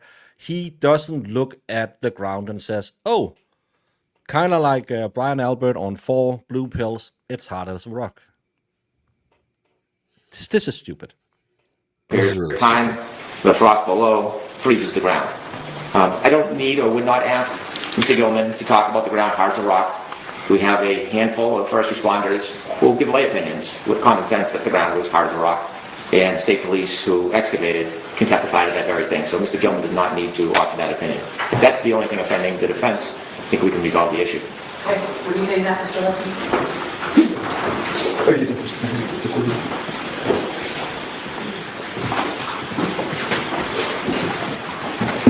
In specific answer to your question, Your Honor, what do I respond to that?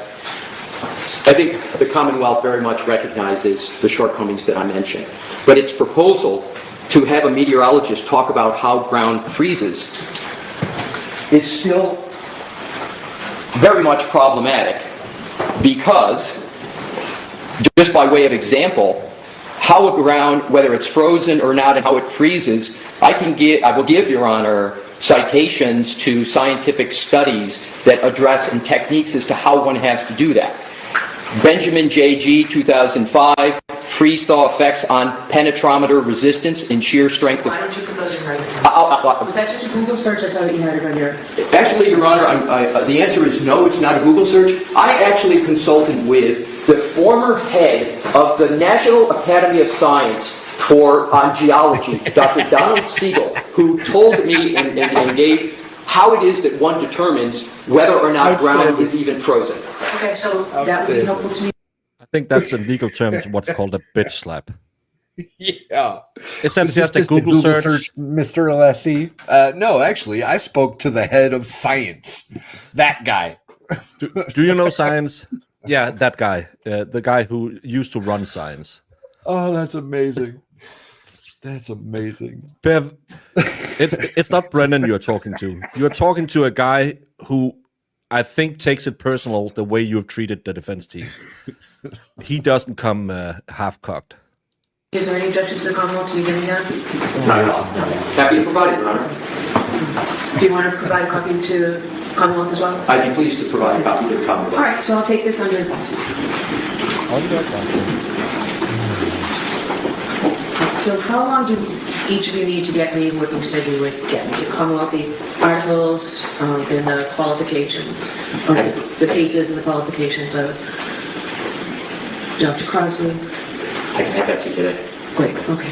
And those articles, Mr. Alessi, that you were just citing, when can I get those? Do you want all the citations or the articles themselves? If you've got the articles, if you've got a copy that'll save me from having to find them and read them, that's fine. If you just give me the links, I can do that myself. I'll get you the articles, Your Honor, in the text, and it's probably going to take me 2 or 3 days. Do you have the links? Do you have a list? I've got a list right with me today. Okay, so I'll take that.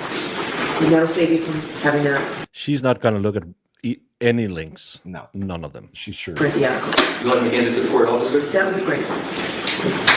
And you'll provide it to the Commonwealth as well. Is that your only copy, Mr. Alessi? Do co-counsel have copies? Oh, no, co-counsel doesn't have any of this, Your Honor. I just need to black out something here that's... Sure. You don't have to do it right now. Do it before you leave. I'll do it before I leave, Your Honor. That way there, we'll see to it. Jim, can you get a copy made for everybody? All right, so now, because we're doing them in the order they came in, Commonwealth's motion to impose sanctions. This involves a transcript that I've read. I've listened to the actual recording. Maybe it makes sense to take a 15, 20-minute recess. Now, does that make sense to everyone? Okay. All right, so Is the Commonwealth going to play portions of this or not? The flash drive has been impounded because I understand the nature of it. Is it all, are you referencing just the transcript? Actually, let me see, Councilman. What? Recess. Listened to the. This involves a transcript that I've read. I've listened to the actual recording. Maybe it makes sense to take a 15, 20-minute recess. I'm going to be. I didn't get what that was about. Is it the Boston interview? I'm not sure. I don't know. Just gonna remove a bit of the volume. Well, That's so stupid. how can she not make a clear ruling according to her own rules? The dog bite guy he can be allowed to testify that dogs can be aggressive. I will grant him that because that's his area of expertise. but he can't testify to any wounds. According to Bev's own rulings, the ARCA guys weren't allowed to talk about injuries because they were not medical professionals. So she don't need to go back and think about it. She should just make a ruling saying he can't testify about the wounds. That's out. He can talk about if she was a good dog or a bad dog, which she wasn't because she attacked other people. And this hardness expert, Plural. yeah, peoples, and the hardness expert, when the opposite side slaps you with the former head of science, and your guy is saying, well, he's there to talk about the weather. I don't, It's so dumb. it's very, very stupid. And you're just sitting here thinking, why is it this bad? He's been on the case for almost a year, and this is what he's bringing to court to try and win the second trial. I just don't get it. Yeah, I've heard she has complained about lacking hardness.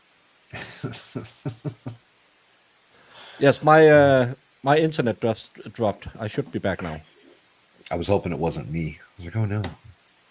No, I got the bars of death, so I was just hoping to write it out while I was talking, because then, if I died, I still had time to refresh everything and let you sit here alone. Well, it worked out. Yeah, Right? I'm looking at the weather forecast for when Jamie and Irish is going to be here in the weekend. It's going to be 30 degrees or something like that. So shorts weather, but it could be raining or it could be sunny. You never know because it's 5 days away. I guess it's not really that big of a stretch to get a meteorologist to speculate on the ground hardness, though. That's basically their job, is speculation, right? They're guessing half the time. I took geography, and a part of that was actually weather patterns and how weather systems develop, and it had nothing to do with the hardness of the ground. That was the part of geography where we were talking about geology. It's two quite different sciences. One of them has to do with air currents, the amount of dust in the air, the surface tension on water particles, how much air a certain amount of hot, cold air can, how much water a certain amount of hot and cold air can hold. It has nothing to do with, well, the ground is hard when it lands on it. Never heard that. Never ever heard about that. Yeah, she's going to freeze. Yeah, 30. No, not 30 degrees Celsius. No, 30 degrees. I think 34 degrees or something. Wrong numbers. Isn't that like So, 1 or 2 degrees Celsius? Yikes. Yeah, short water. That's cold, man. That's really nice. cold. I don't even. I never go out. So I don't even think I have a jacket. Maybe I'll have to go out and get a jacket. Why is there air? What happened here? Don't do this. I didn't do it. It wasn't me, y'all. So I keep picturing. Oh yeah, that the bald guy. Yeah, I don't remember the geologist. he was his name Bird or something like that. Sheldon hated him because he was a rock guy, and he didn't see that as a real science. And then he gets drunk one time and wakes up with, instead of waking up with a woman, he wakes up with with a book about geology, and he's, oh my god, he does the walk of shame. I must have missed that one. Yeah. Well, no, she's been going for, it's at least an hour and a half. An hour and a half.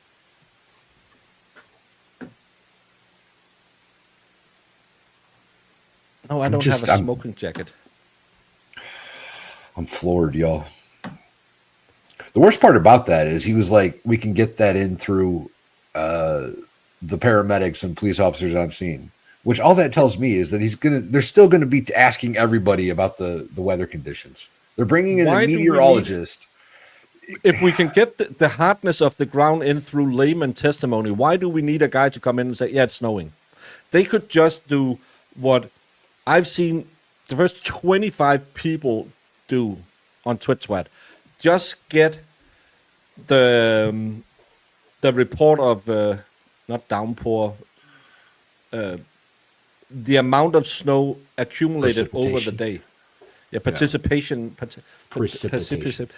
I don't. It's $5 words. I do $2.50 words maximum. But Maximum. you can see that the snowfall doesn't start till way after John O'Keefe allegedly passed away. But that would kind of ruin the testimony they used in the first trial, because they really want all of the snow to be under him. But there was no snow. We saw that in the library video, that there was hardly any snow on the ground when she allegedly left after allegedly hitting him. So, yeah. Maybe that'll backfire. Maybe they'll be able to pull him on the stand and ask him about the times that the snow started and yada, yada, yada. And it'll make every McAlbert look like a lying grifter that they are. There was so much snow. Well, it didn't start till 3 hours after you're claiming, so you're a liar. Ooh, we don't mess with White Claws over here. I saw someone had a DUI crash somewhere and got belligerent with the cops. And they found 4 locos in the car. And I thought, oh, I didn't think you could have those anymore. 4 Locos? Oh yeah. Yeah. Not Weren't recommended. they? You can. Were they energy drink that was spiked or something like that? So people got a little. Yeah, they're alcoholic energy drinks. A bunch of college kids were getting them and having rough nights, shall we say, making poor decisions. Yeah, a hoodie and a t-shirt. Then, as long as it's not raining or too windy, that'll be fine. Stop it.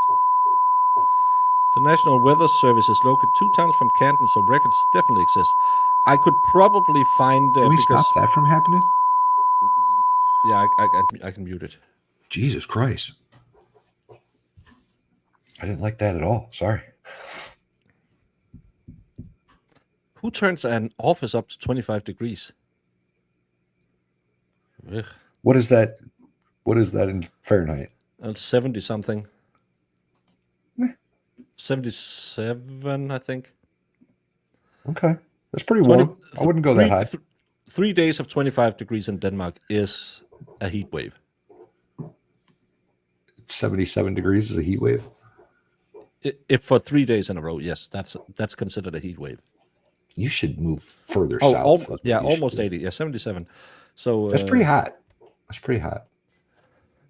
Yeah, and then you hear Texas people saying, "Well, we don't take out off our overcoats before we hit 120," and you think, "Well, Oh, that's crazy. You must be preparing to go downstairs instead of going to heaven, because who else would live that place?"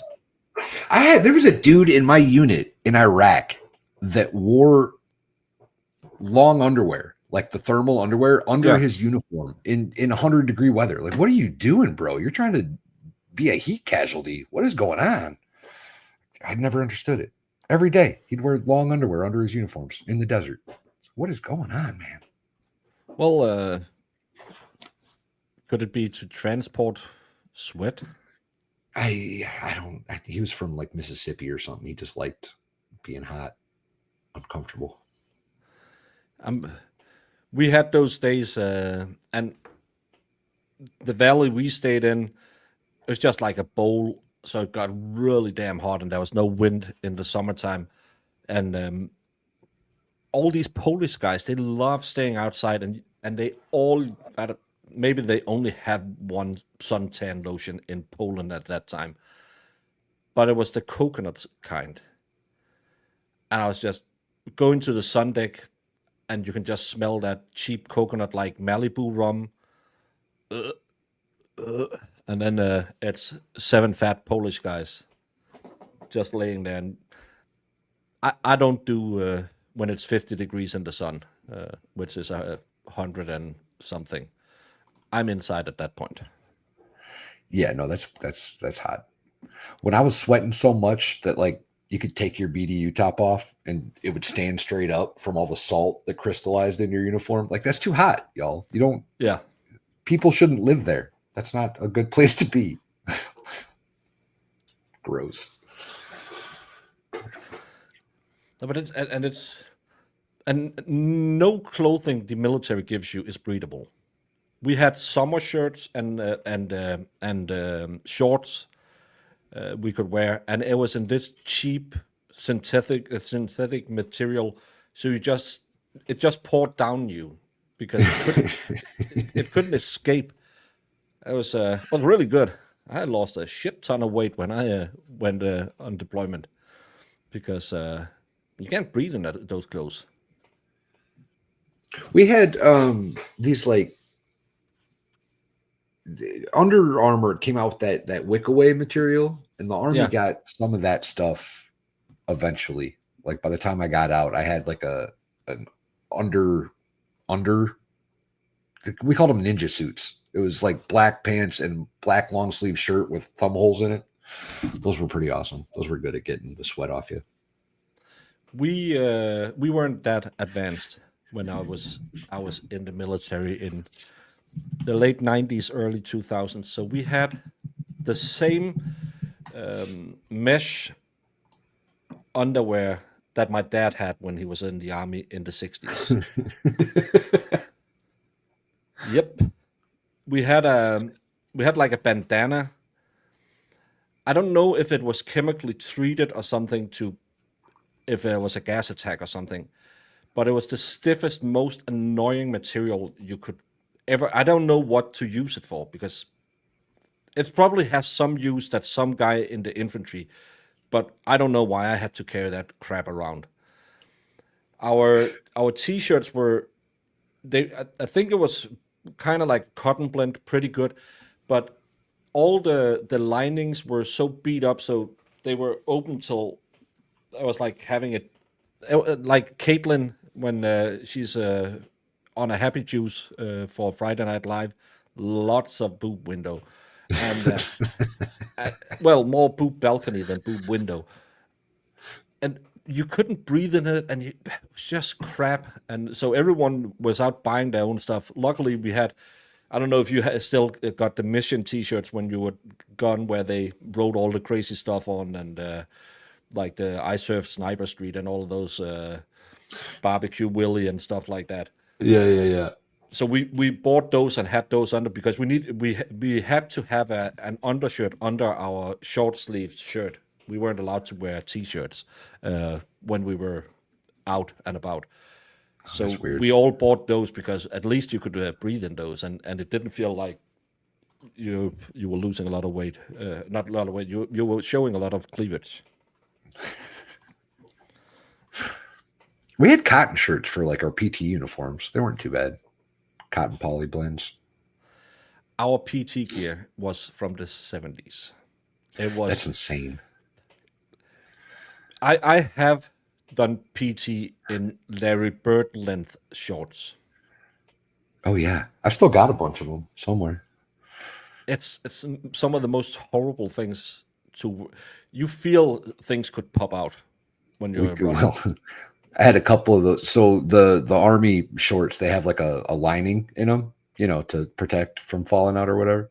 Yeah. But in the desert and stationed in Hawaii, I may or may not have cut the lining out of a couple pairs of those. So they, it gets a little dangerous. Too hot. Well, cotton socks and high heat. Then you should try and be a member of the Danish naval band and have one uniform you play music in, and that's a black sailor's uniform, like the shore leave uniform you see. Yeah. We had that in black cotton, black wool. That's the If we were lucky, we were allowed to take it off after we had played music. If we had to stay and be part of the formal thing, then we could wear our t-shirts. But and we had to. I don't know. You probably call it like spit shine your shoes. We had half boots on that we sat with shoe shine and just shined up, so it looked like they had been someone had. I don't know what you call that treatment where they're just shining and everything. You had to sit and do that. So they got really hot when you were out walking in that. Yeah. Yeah. Hey everyone, thanks Baker for a great channel. Well, thank you Unbalanced Equation for being a member for 2 months. Unbalanced equation. I like that. I like that. Still issue those. Hobbies have shorts to go under them. Yeah, and they just rise up. It's annoying as heck. We called them Ranger panties. That's what we called them.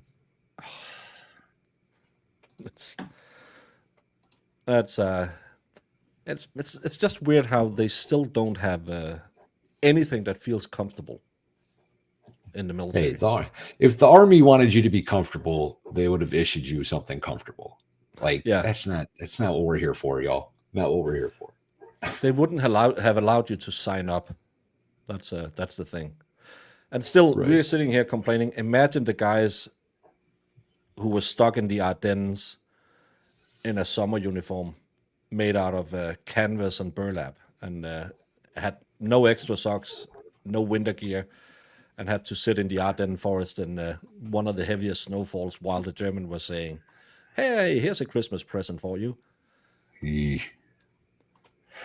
I think Russia. It's Russia. They still use wraps instead of socks. Like probably easier to dry them. I guess there's something about it's something about like the durability. You can use them for a lot longer than you can a pair of socks or something. Yeah. I have that's a weird little thing. I have a pair of guard boots from that they used when they did guard duty on the Eastern Front, because they had these massive, I don't know what fabric it's made of, some kind of coarse material, because then they could just step into them with their boots on, and then they will transfer heat and from every guy who had been on the post. It looks like a diver's boot or something like that, but it's just such a coarse material that they used those when they stood guard. Interesting. Thank you, Shore Life Creation, for 5 memberships to Petrified, Crystal DeSaro, Teresa K, Josh Broad, and Julio. Thank you, Shore Life.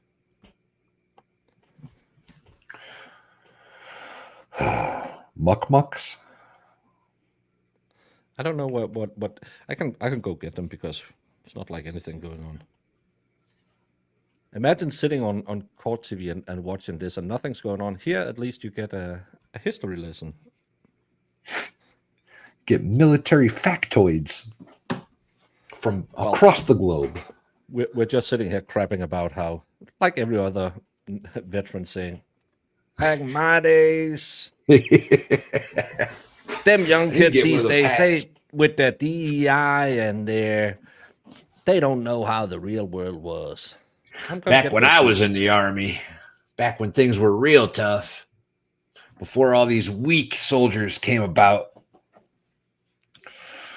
There's a lot going on in the world as far as military at the moment, huh?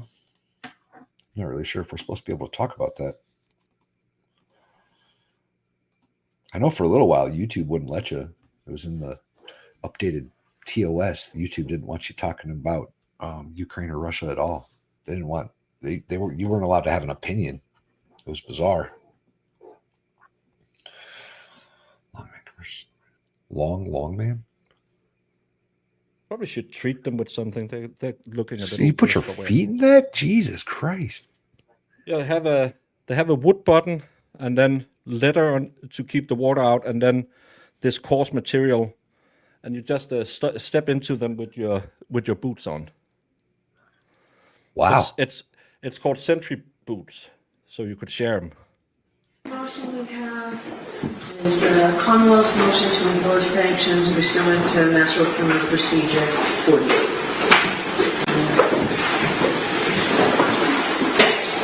Mr. Leslie, do you need a minute? Did you need a minute or so? Could I please just... Sure. Thank you. Timmy? Yes, I'm working on something.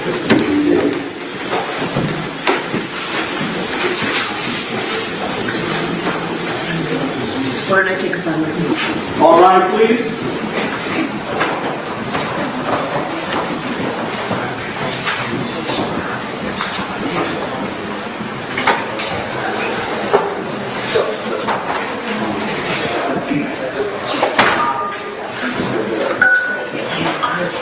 You can see the thing.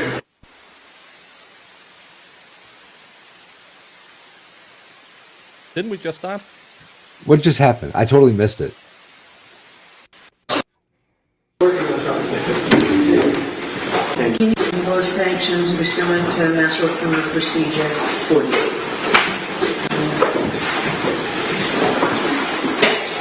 Mr. Leslie, do you need a minute? Did you need a minute or so? Could I please just... Sure. Thank you. Timmy? Yes, I'm working on something.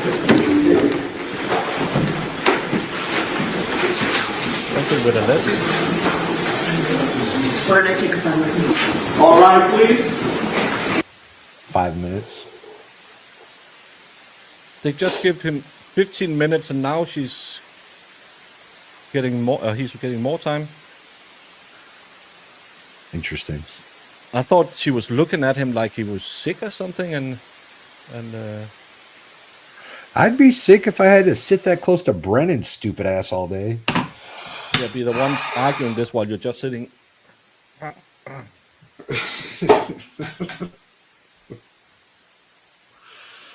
I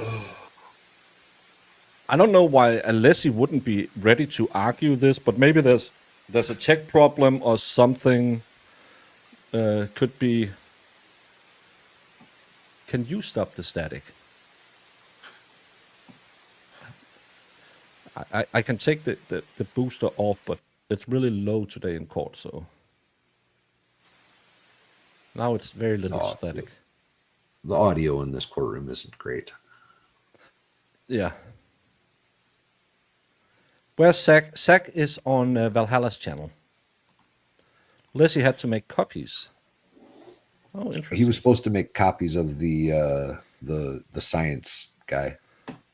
Yeah, but that was just before the end of day, so it doesn't make sense to. You're not wrong. To give him 5 minutes extra to do it in the middle of a hearing. But if this is the motion, yeah, it's going to be a short day, I think. With back in session, you may be seated. All right, so, Mr. Brennan, I will hear you on this motion. Thank you.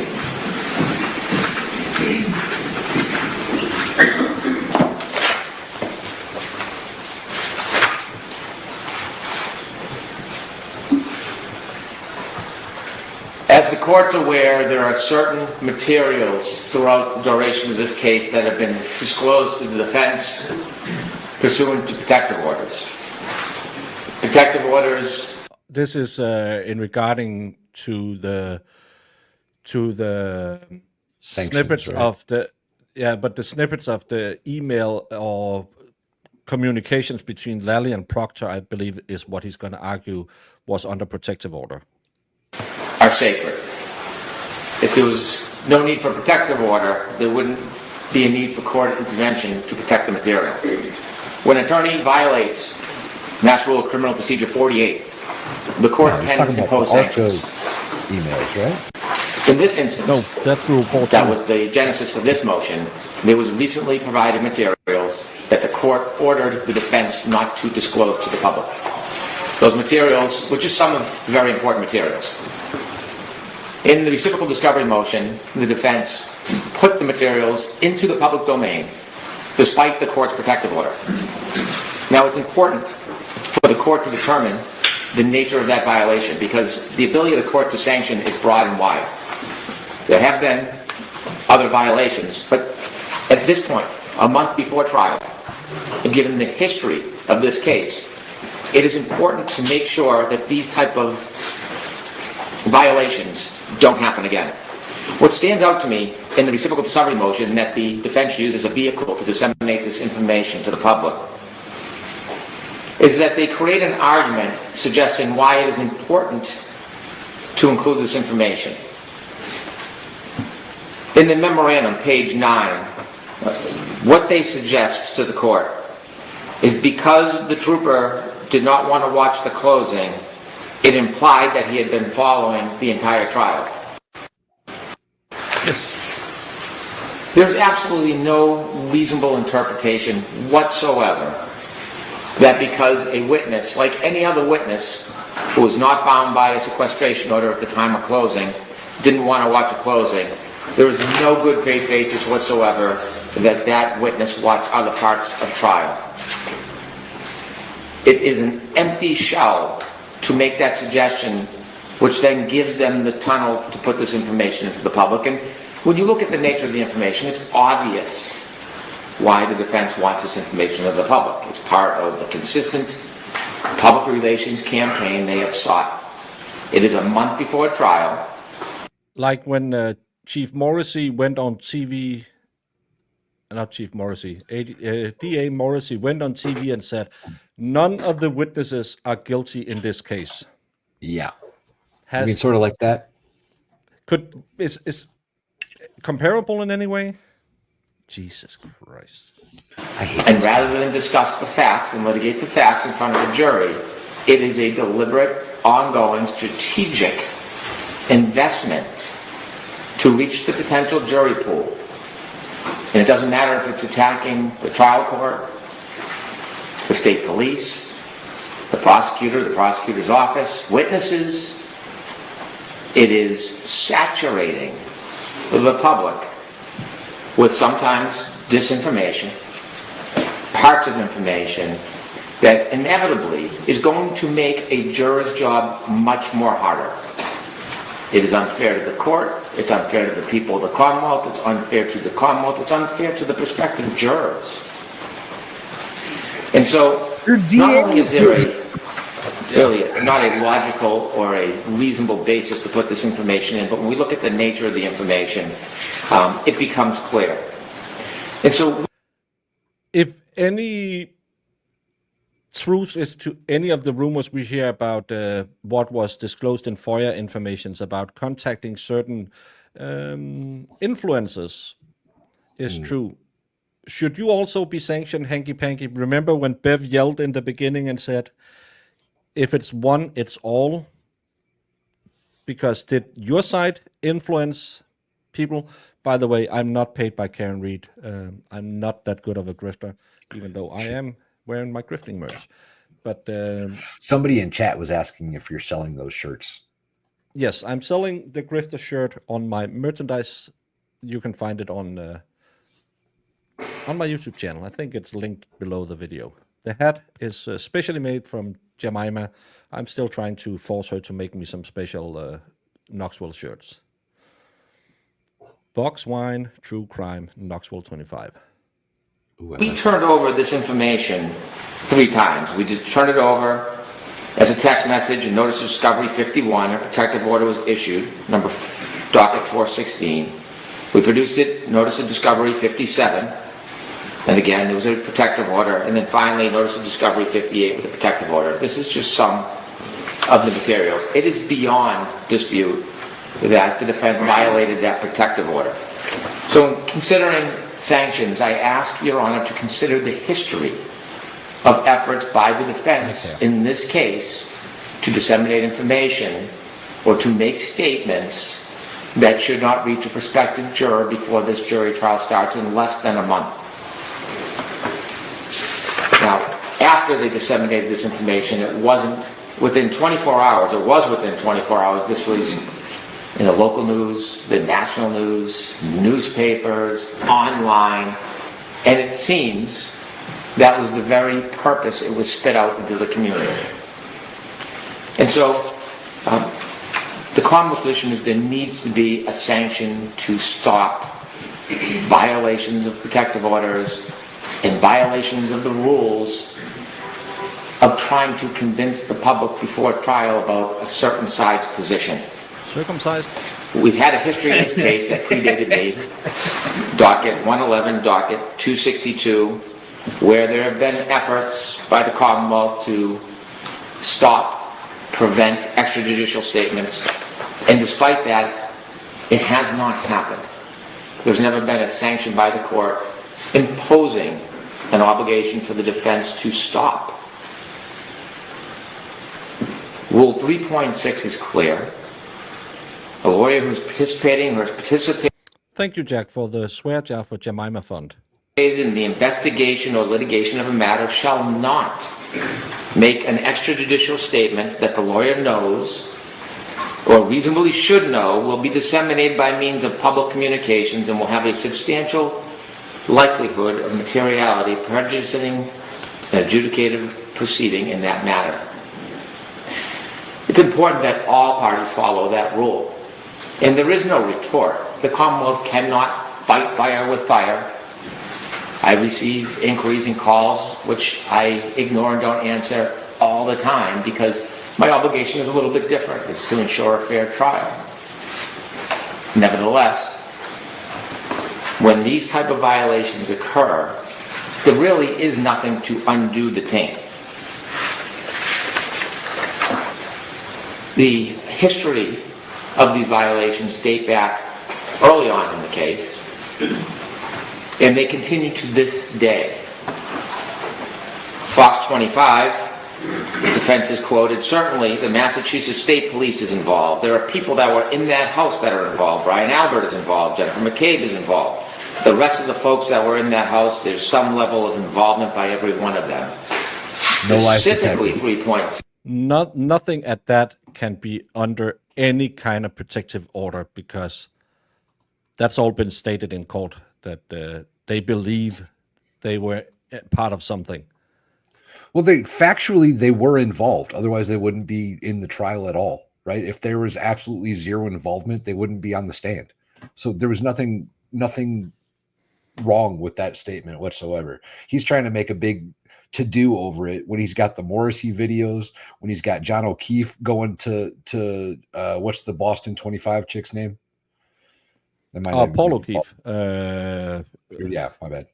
Yeah. Horrible one.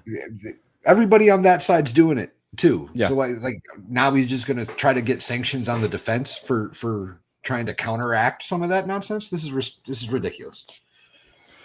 And again, they're trying to put it because they claim that he Christina Rex, mentions thank you, Christina Rex. Yeah, they claim he mentions Trooper Paul in the Boston 25, but he never does that. They misstate what he actually said in the Boston 25 interview. So again, a small hiccup from Pro Sector Brennan from the Pole's. Pro Sector Brennan. What a moron. They couldn't even spell police. Is particularly concerned about disparaging witnesses, about giving a one-side opinion that may not be based in fact and truth about a witness. It is specifically concerned about the credibility of witnesses. There's been an ongoing promotion to talk about ARCA and federal witnesses and what the opinions are, which aren't in line with reality, the reports, or the testimony. It is a campaign. In addition to this recent protective order violation that got attention that money couldn't buy for a party, other information that was provided in our case, then provided in a collateral case, was again sent out to the public domain. The defense has not only trampled over 3.6, they've alluded continually about matters that have no basis in fact. January 18, 2024, District Attorney Morrissey is well aware he's a target of a federal investigation. We're aware of today's hearing in Norfolk County Superior Court in the Karen Reed matter. In connection with this matter, at no time has the U.S. Attorney's Office named any person or entity. That was the response by the U.S. Attorney's Office after they implied.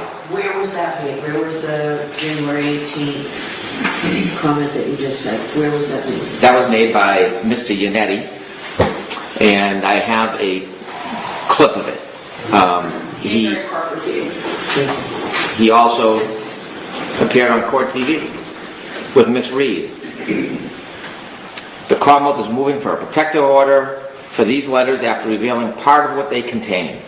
The Commonwealth wants to keep the remainder of the letters hidden because the letters contain information that will embarrass District Attorney Morrissey and his office. The letters demonstrate that he's a target of a federal investigation for what his office has done to Karen Reed. This is... When was that Court TV appearance? I can get the date for Your Honor. You should have the date for Your Honor. You should state it in the beginning saying, on this and this date, they appeared on Court TV where they made following statements.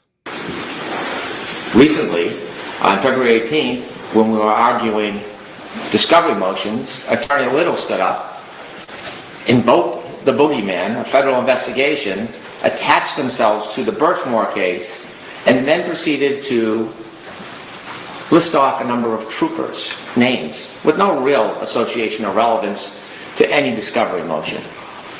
And this was a tactic to besmirch these hard-working, dedicated public servants simply. Hardworking doesn't necessarily mean they're working within the constructs of the law. Bukaki was awfully hardworking when he was tracking down all these people making social media posts. But I don't think that was something that he should have been doing personally, because, you know, that whole First Amendment thing. And besmirched Trooper Garino's good reputation when he missed 10,000 communications between Birchmore and Fanning. Yeah. Why would you ever mention that guy's poor work history and besmirch his good name? Under what circumstances should you be allowed to do that? Well, sir, I believe that you could probably besmirch Trooper Proctor with all of his ridiculously nasty text messages. I don't think there's a problem there, personally. He was working hard, but he, you know. They were working hard when they were doing that cold case with more beers than you and I consumed together in Knoxville.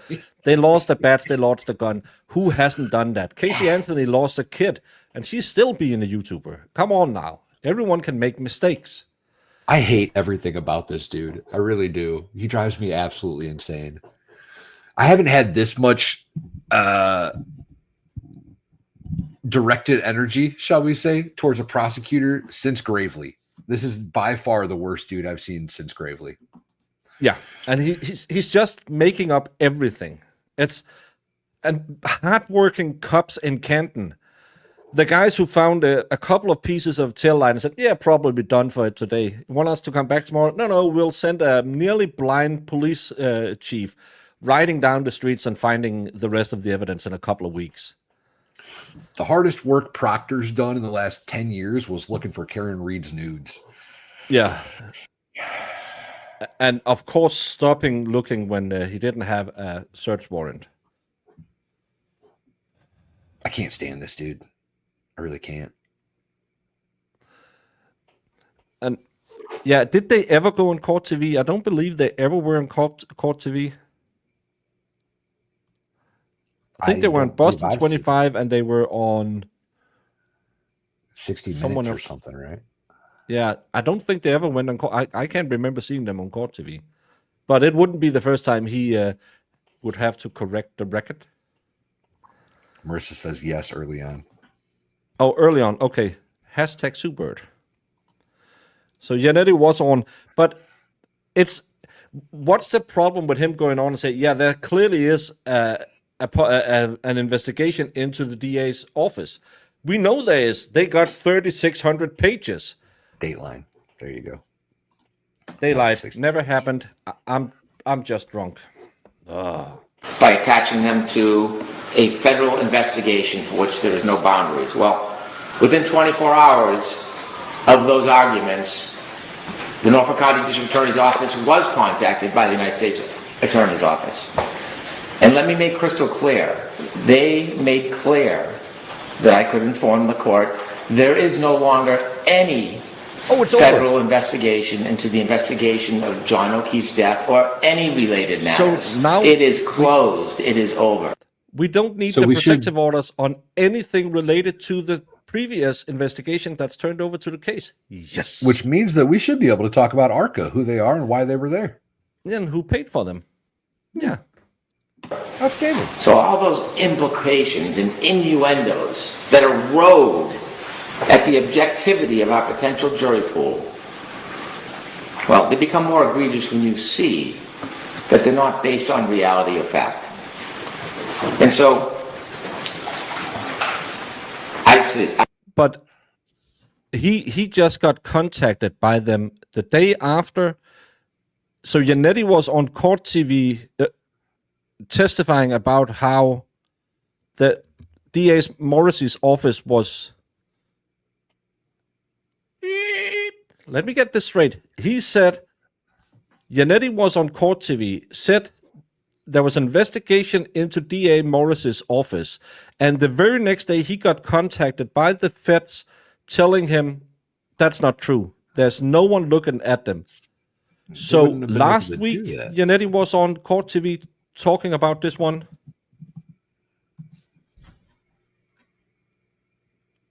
That's interesting. January 19th, 2024. No, because he did say that they called him the very next day. Well, he's a liar, Baker. We know this. Oh, so he again just mischaracterized and implied that Yannetti is a liar, when in reality it's the Boston 25 that was taped weeks, maybe months ago, that was brought, and then they called him the next day, which was Alan Jackson, and said there's no longer a federal investigation, which means when Yannetti made that statement, there was a federal investigation, making his statements ipso facto true. Yeah, it was like January 2024 is the only thing I can find where Yannetti was on court TV. Yes, he has been contacted by the federal. That's what he just said. Yeah, he just said it. That's what he just said. I submit that the ongoing, deliberate, purposeful poisoning of the potential jury pool is not only wrong and unfair, it needs to be stopped. And this last incident of taking a private email under a protective order and putting it in a pleading for the world to see is just yet another example. It's one small step in the marathon. Now, they've made their campaign clear why they're doing it and how they're going to do that. If there's any doubt whatsoever about the intentions of these tactics, I've submitted audio clips to you under seal, and I won't repeat what's in them. But that makes abundantly crystal clear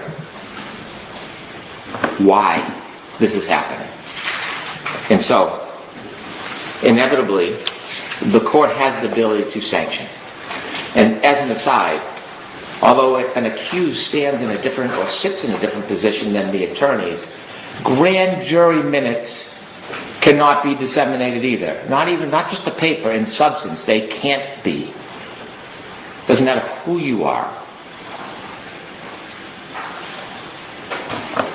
And so the Commonwealth asks the court to consider sanctions so that we can have a fair trial, so that it doesn't limit the parties. It's not retaliatory. We will abide by the same rules. What I suggest No, you don't. is that from now until trial, Everything that has been leaked from the grand jury has come through the thumb. And people on the state side, we have heard nothing from the grand jury because the defense isn't present at the grand jury. If you want sanctions on the defense team right now, I want sanctions on DA Morrissey. What's good for the goose is good for the gander, right? Yeah. And I want sanctions on Brennan for misstating constantly in open court, which is televised, which is brought to you by... We are the smallest channel covering this. We have 160 people watching us right now. Thank you all. Please do the YouTube thing. I bet you if we go run through EDB, Melanie, Young Jerks, Aiden, there is hundreds of thousands of people who will have seen this hearing before tomorrow. Oh, yeah. Oh, yeah. And have watched all the other hearings where he blatantly lies.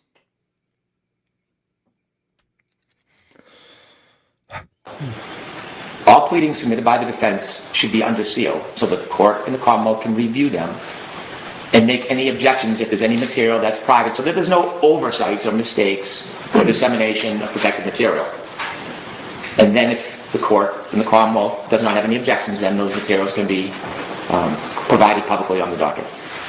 Also, the Commonwealth He's turning this suggests into a new bill. that the court impose a sanction that the defense must follow Rule 3.6 as the Commonwealth does. In the first trial is what they're trying to No avoid. more symposiums on the courthouse stairs. No more interviews with national media. No more statements to press privately behind the scenes over a coffee, putting out information, oftentimes inaccurate, to sell the story before the trial starts so that we can have a trial on fact. There should be a gag order on all of these attorneys. Every single No, one there of them. shouldn't. No, there And the shouldn't. Commonwealth will not speak either. Ms. Reed, I'm not... This is absolutely crazy. So now she's not allowed to talk about her own case the way she sees it. What part of the Constitution says that you can hinder a defendant to talk about her own case? I didn't. I must have missed that part. I didn't. I've read the Constitution once or twice. I don't remember that part in it. You they have tried to get gag orders on Aiden. They weren't allowed. They couldn't get them, so they had to bump him with that victim because they couldn't get the gag orders on Aiden because he has a clear First Amendment right to talk about it. Oh. asking for a gag order for. And so in light of the history I of thought these this was a repeated sanctions violations, motion anyway. How's he light of the asking for a inability- gag order in the middle of a sanctions order? Sanctions motion. I don't know. He could probably be right in the sanctions that they must file under seal until the court have reviewed it, because leaks have happened. But you can't deny her the right to talk about her own case. I've never heard about that. for the defense to restrain themselves in light of their purposeful, intentional, and obvious efforts in order to best try to maintain a fair he's jury such a in slime this case, ball. is to impose those sanctions, and that's what I'm asking for. Thank you. Mr. Nitti, you're arguing as you said? Yes, Your Honor, may we approach this? Okay.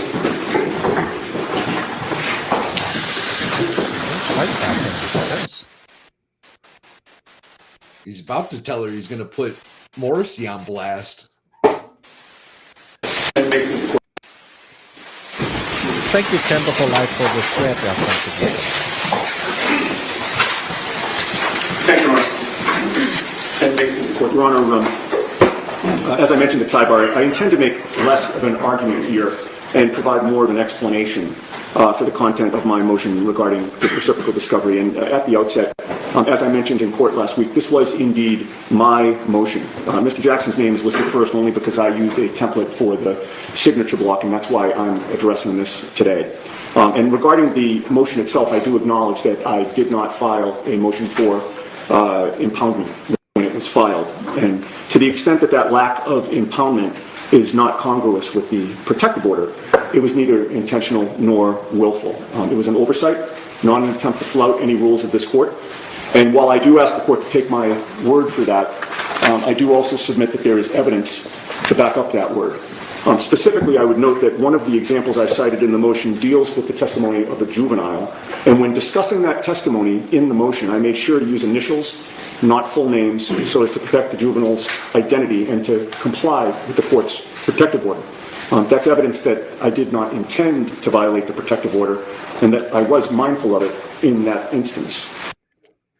Diane G gifted 10 Valhalla Awaits memberships. Welcome to Goat Herders, y'all. Volpe Fox, Kimberly Ray, Yolio Law, Paul Farrell, JWH78 lurking around, Frenchie's mom, GB, K-Mat Red Queen, Diane Cook, and Megan, and a dog named Jim. Welcome to Goat Herders, y'all. You have access to emojis that are awesome, including but not limited to Fluffy. Thank you so much, Diane G. Regarding the communications involving Mr. Proctor, I frankly and simply did not connect that topic to the protective order when I was drafting it. It just did not register with me. It got by me.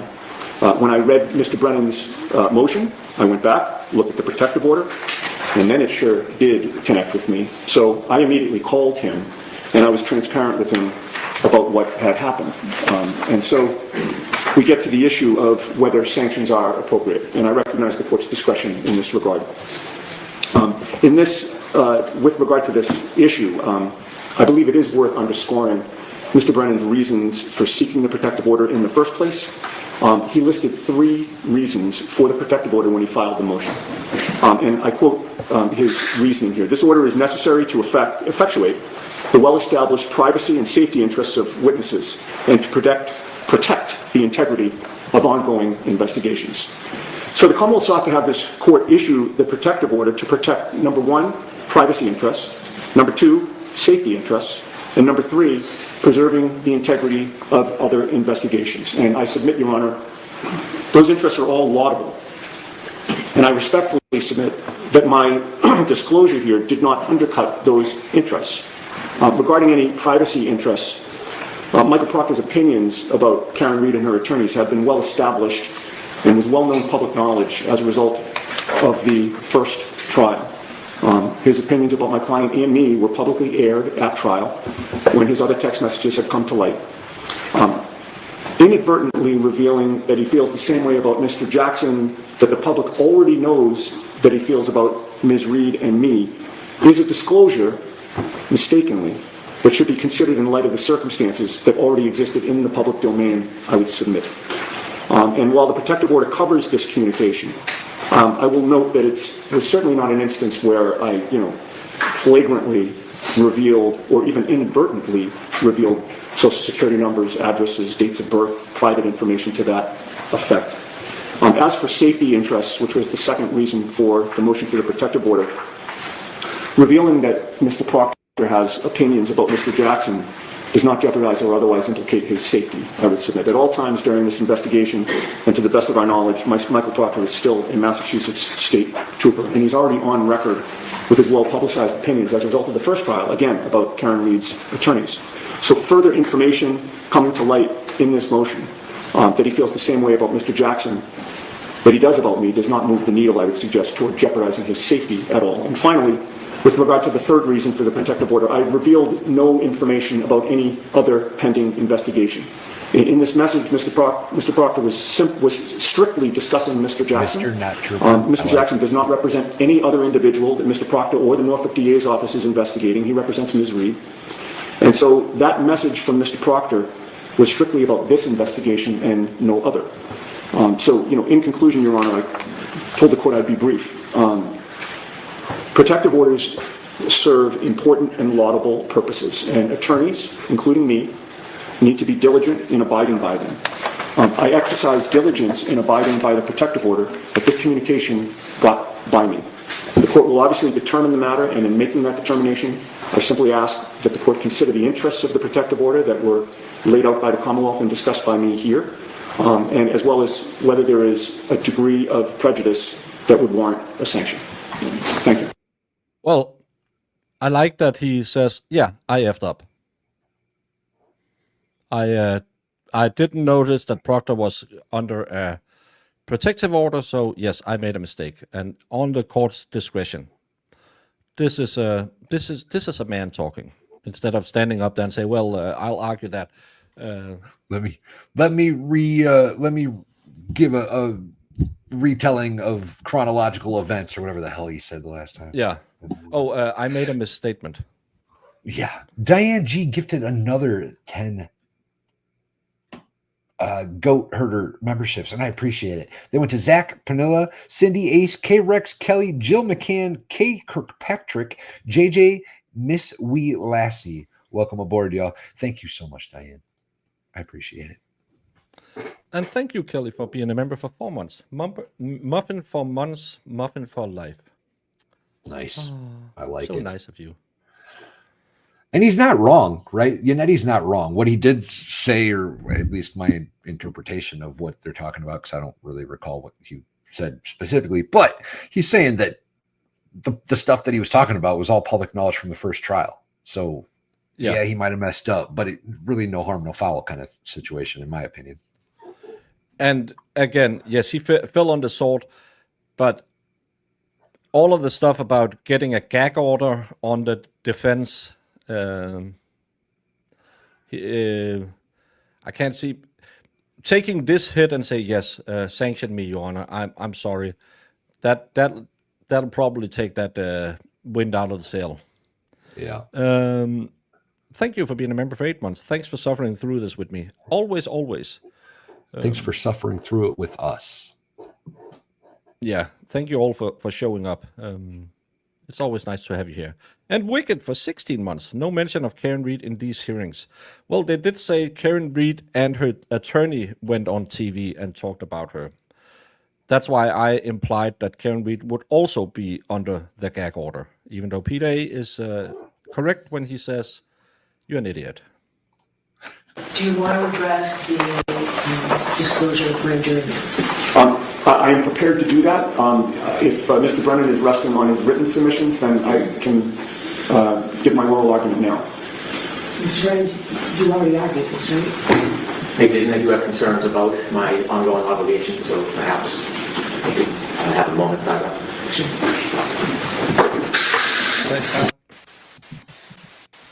Ongoing obligations. Emptying the coffers of the Massachusetts taxpayers. He's doing good at that, ain't he?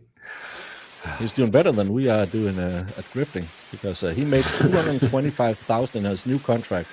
So he's made, if he's getting paid out on both of them, he's just hit the 300K. And he's not even, the trial hasn't even started yet. Yeah. Well, I think the new contract runs during the trial. Well, we're catching up.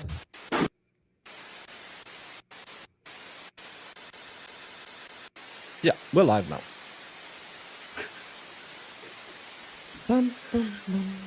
God.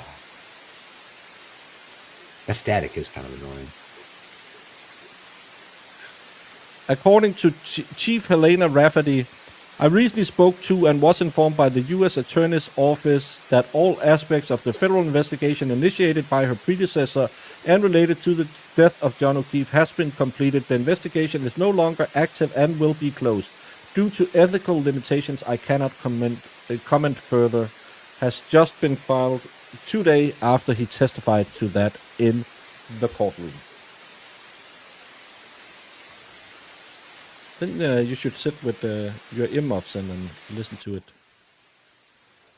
So, officially, the Feds, never seen the Feds release a statement on that, and that they will close an investigation.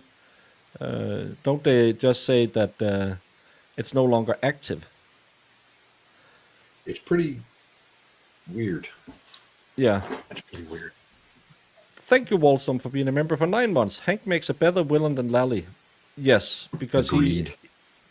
he's smarter and he's more unlikable.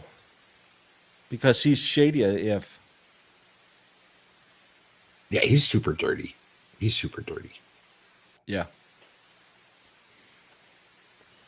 And the way he's constantly misstating and implying. Yeah, she was standing in the courtroom, ready to send this out, but they never got to it the last time. I was supposed to be, but I can't wait to go on the Twitch thread and hear from all the people saying, "We told you it's over." Well, fine. Then remove all the gag orders relating to the evidence filed by the the feds. Can't be a problem then. Should be used in the case.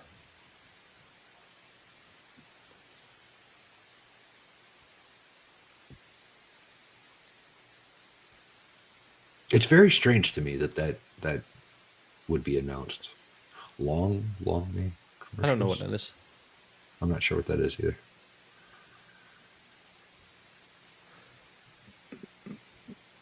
Feds would not say anything either publicly or privately about an ongoing closed investigation. Well, she can't testify to that and send out a press message, and he can't say it in court without having the knowledge, because then he would perjure himself in front of the court. So You're they must have had a communication with the DA's, with the AG's office, not the DA, it's the AG's office. But again,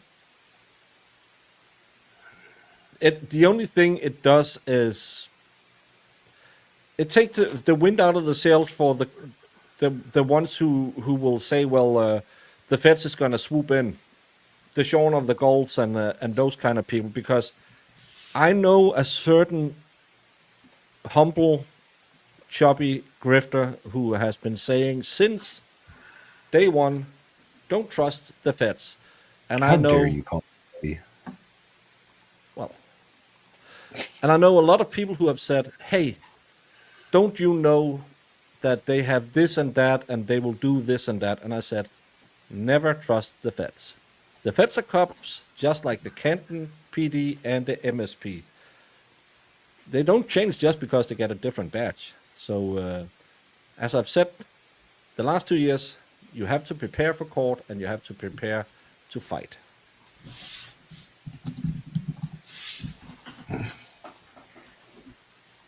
That should allow everything from ARCA to come in, right? Like there's nothing stopping it from being explained now, right? I can't see, other than personal information, that anything else should be under any gag order. I don't know. They'll be able to say that the case is now closed and no charges have been filed or whatever, but they should still be able to tell people who ARCA is and why they're not in. The 3,600 pages is still the 3,600 pages of Right. Things they found in this case. So that should be... you please stop with the, well, they didn't say it. The AG's office don't care about this. It's just another case, don't care about this. Brennan can't state in front of the court, I can say on behalf of the AG's office that the case is closed. So you don't have to say, well, it's not closed. Because if he said that and then he took the liberty and saying on behalf of the Justice Department, he would be in so much trouble that even Bev couldn't save him. Don't go and think, well, they are lying about it. The Fed case has closed. Don't trust the feds. Someone have told you that for 2 years. It wouldn't change anything in this case if the feds were investigating or not investigating. Karen Read did not hit John O'Keefe. How do I know? Because the Fed investigation paid for ARCA guys who came in and said, physically, it's not possible. I don't care about all the other investigations. Because you're never going to find who did the unaliving of John O'Keefe, because the police didn't want to find the killer. So the only thing we can fight for now is getting justice for John O'Keefe by making sure that Karen Read is not found guilty in his murder. You can't solve the crime. We can't get anyone to do anything. If he testifies in front of the court saying on behalf of the DOJ, he better be 100% sure. and Rafferty have also, and I can show you if, and you can trust it or not, but this is truth. This is a press release to all media outlets from Helena Rafferty, Chief of Police, written on official paper. She can't say that because I recently spoke to and was informed by the U.S. Attorney's Office that all aspects of the federal investigation initiated by her predecessor and related to the death of John O'Keefe has been completed. So it's dead. Boom. Unless she opened a new one because she closed the one from her predecessor, it's dead. It doesn't matter. It wouldn't change a thing. I've told you for 2 years the feds won't save Karen Read. Don't trust the feds. ARCA was just a distracting. Their findings mean nothing. Dumb jury. Yeah, that's the problem. But now they can state that ARCA was hired by the Federal Bureau of Investigation because there's no longer an ongoing investigation, so they should be able to talk about it. Because then the state can just say, well, they didn't find anything pointing to anyone else. And that's true. But they also found that Karen Read didn't do it.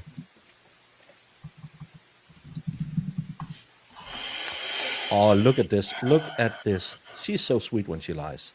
Aw, thanks, Cheryl. We appreciate it.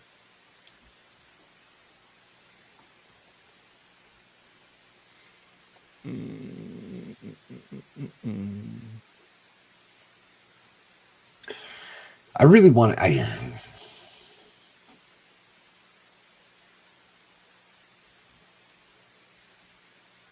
Won't change anything either.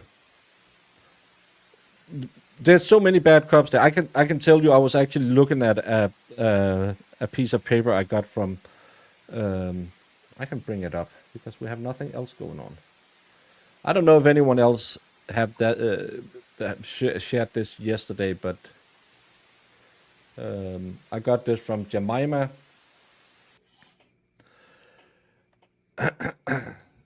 Municipal Police Training Police Committee East Falmouth Academy investigation. Dear Chiefs, we are writing you to follow up on the outreach you received last week from the Municipal Police Training Committee on February 27th regarding concerns arised by agencies with student officers attending the East Falmouth Academy Recruit Office course.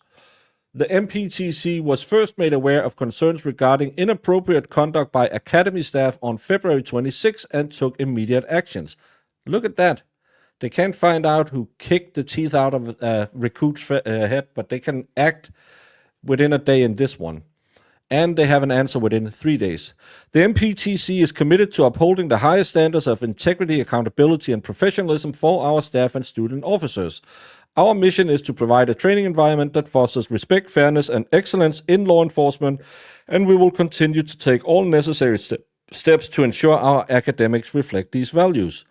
We take any allegations of misconduct seriously and are fully committed to conduct a thorough and impartial investigation. Any form of hazing, harassment, or misconduct is unequivocally unacceptable and goes against our core values of integrity, respect, and professionalism. The investigation into this matter remains ongoing. To date, the MPTC has taken the following corrective actions. On February 26, the MPTC promptly began an investigation to identify specific information related to alleged incidents of misconduct by Academy staff and instructors. We have started collecting and reviewing the necessary documentation for our investigation. Executive Director Ratburn addressed the recruit class on February 27th and further requested that you or any agency representative speak to the student officers from your agencies to determine if they could provide any information germane to our investigation. On February 27th, the MPTC temporarily removed all. So there's a lot of things going on in Massachusetts. Just know, Karen Read has to fight her own fight because the feds won't help her. I'm going back to sidebar again. What the hell?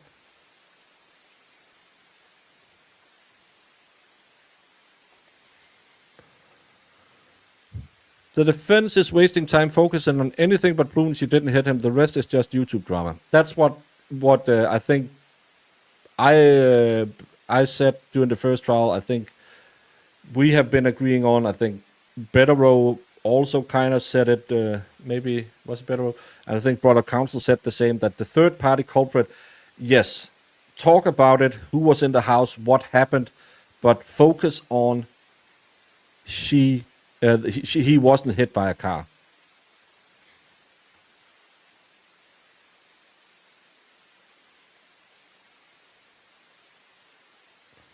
It's not the same place with the recruit.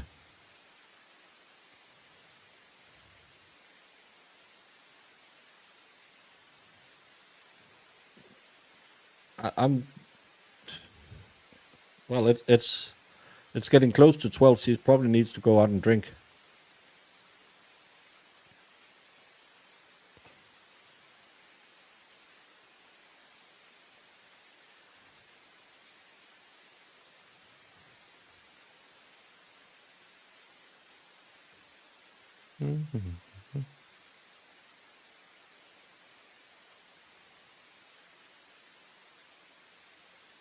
Yes, this is the problem, because juries think you are indicted for a reason. They don't care. It's the people you meet at Walmart who is on the jury. So that's why they said no on 1 and 3 and said, well, a lesser included in as part of this the OUI manslaughter is probably where we're going to end, because she must have done something. And that's sadly how jurors think. That's why I think that they should stop giving them 25 options. They should just go hard on all physical evidence point to one conclusion. John O'Keefe was not hit by a car. And yes, as Iris said, tell them what reasonable doubt is, because a lot of jurors have a big problem understanding reasonable doubt. Still crazy after all these years. Jude, thank you for following Valhalla for 16 months. So we got monetized around the same time.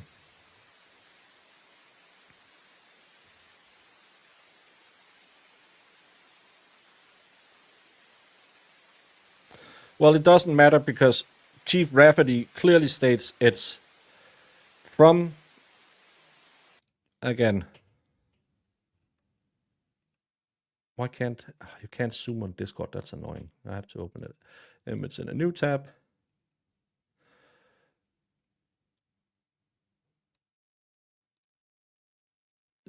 She is informed. Chief Rafferty is informed by the U.S. Attorney's Office.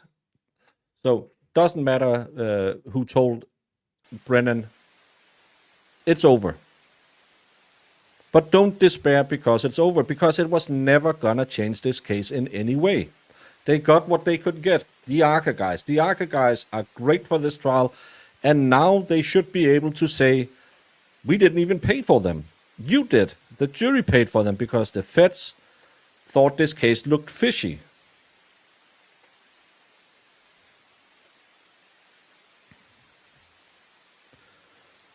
Does it necessarily follow once the investigation is over that there are no charges to follow? According to what Chief Rafferty have been told, no charges will be filed.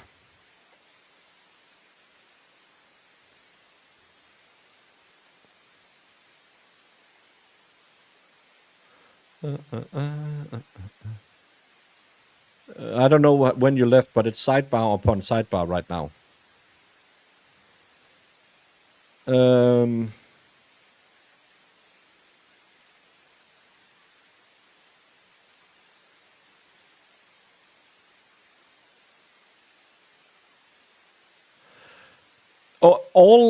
All Chief Rafferty is saying that all aspects of the federal investigation initiated by her predecessor and related to the death of John O'Keefe has been completed.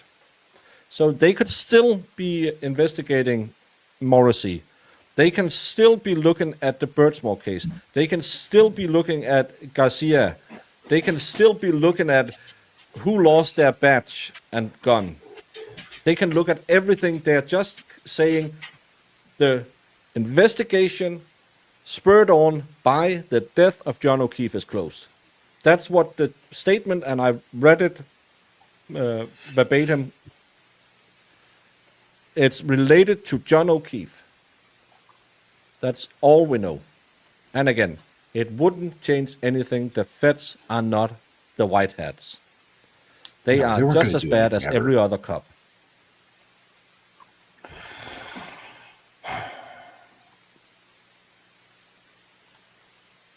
Yeah. Chat's got the gist. They understand. Ooh. There was never going to be a. Isn't that entrapment if they claim that they are not investigating them, and then I don't know how that rules, but again, No. let's That's not let's entrapment. just throw it out there and say doesn't matter. They could still be looking at Morrissey. They could still be looking at Higgins. It's only in relation to John O'Keefe's death. But again, it doesn't matter. Karen Reed is going to trial on April 1st. No black helicopters was going to come to Canton. No feds was going to come riding in Escalades. No Costa was going to ride over the hill, guns blazing. I know a lot of people have sold you a whole ton of snake oil, but reality is, feds are bad guys. All right, Mr. Yannetti, go right ahead. Thank you, Your Honor, and thanks to the court for allowing me to make much of my argument at sidebar. The only remaining argument that I can make in... And we did that because that was material that needed to be done at site. Oh, I understand, Judge. No, and I'm Just thanking... want the record to be clear. I understand, and I'm thanking the court for that. The only other argument that I'd like to make, and this is appropriate to make in public, because there were allegations that I believe, misconduct regarding the existence or non-existence of the federal investigation, specifically directed at Ms. Little. The timeline is important here as well. Mr. Brennan himself was provided and sent a letter on January 30th of 2025. The letter was directed to him specifically. We obviously received a copy of it. And in that letter on January 30th of 2025, the First Assistant U.S. Attorney, Mary Moraine, informed Mr. Brennan that the federal investigation was ongoing. Those are her words. Mr. Brennan knew that. It was after that letter, I think within about 3 weeks, we were in this courtroom, and Ms. Little had mentioned the ongoing nature of the federal investigation. Not only was that truthful, that came from the horse's mouth. It came directly from the U.S. Attorney's Office, and Mr. Brennan was aware of that because he personally got the letter. It was only after that that Mr. Brennan has reported to the court that the federal investigation later was closed. Can you give me dates again, please? So what was... He just gave you the 30th of January. Isn't she listening to the same case we're listening to? How does she not have these dates readily available? She knows that this is what's happening today. She knows that this is a sanctions motion on this exact thing. You would think that her dates would be just on one page, this. I said it during the last hearing. Why isn't she getting a cheat sheet from her legal saying, okay, you're doing the motion to sanction Ms. Little for stating there's an ongoing federal investigation. This is the latest filing, January 30th, saying there's an ongoing investigation. She's so annoying. Thank you, Jude, for coming for me after you went for Valhalla. Well, priorities and all. Yeah. But why doesn't she know? And he just said on the 30th of January is when it's dated. And The date that Ms. Little made that statement, and what was the date that you all found out about the what Mr. Brennan just announced before? Okay, so January 30th was the letter. We believe February 18th, when we were before this court, was when Ms. Little made that statement. And then it was thereafter, I can't speak to when Mr. Brennan says that the federal authorities contacted him, but it was after February 18th. When did you hear the information? When did you hear the information that Mr. Brennan just told us? Mr. Brennan called me to inform me of that.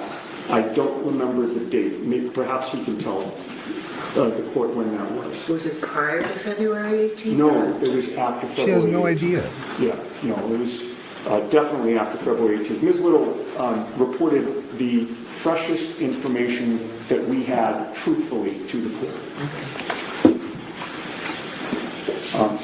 Just in closing, Judge, this was not a boogeyman. So he might have known it was over at February 18, and then now he wants to have sanctions imposed on Ms. Little because he didn't disclose it to the defense that the federal investigation was over. The federal investigation existed. It was confirmed to have existed multiple times as late as January 30th, and it's right there in black and white. Okay, thank you. Any follow-up, Mr. Brennan?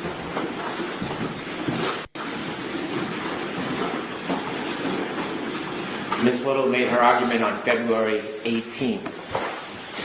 The Norfolk County District Attorney's Office was contacted about 24 hours later on February 19th. Boom! You can't give her sanctions because they didn't know till 24 hours later. You're such a crapper. I gave written notice and called Attorney Yannetti on February 26th. The import of the argument is not that. Remember last time we were arguing that information wasn't turned over and it's a Rule 14 motion because it didn't happen within 24 hours? He just said it took him 8 days to inform the defense.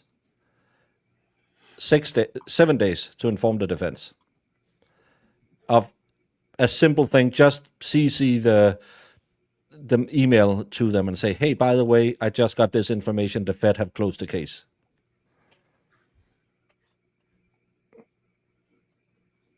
I can't stand The this. defense was aware it was closed and continued to persist. It is insinuating and suggesting for years of this amorphous impropriety. It is trying to bootstrap their arguments, claiming, yes, that there's a boogeyman, that something is happening in the federal court, but they can't talk about it when the reality is now. It was ongoing for years, you idiot. They are allowed to say there's a boogeyman out there because there was an investigation. They haven't stated it after they were told there's no longer investigation. Oh. That case is closed. If I may just briefly respond, Judge. I'd like the court to take particular care when we're talking about extrajudicial statements, not to take into account statements that were made in advocacy in court to Your Honor. The Commonwealth referenced a statement that I had made regarding the federal investigation. That was in a courtroom setting. It was not an extrajudicial statement.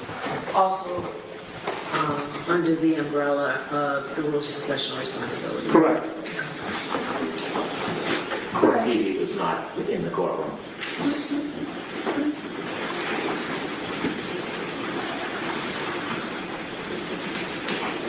Okay. Thank you. So what I'd like to do now, there are new motions that were really just filed. And what I'd like to do, I have one that has a response. So it's the motion to amend the scheduling order to give the defendant a little bit more time for their motion to dismiss and the Commonwealth's opposition. I would like to hear that now. We need to give them a minute. The parties have any problem with hearing that motion now, or there's a No, Your Honor, I think it's very motion? brief. All right, so I need 1 minute, Mr. Jackson. Oh, AJ.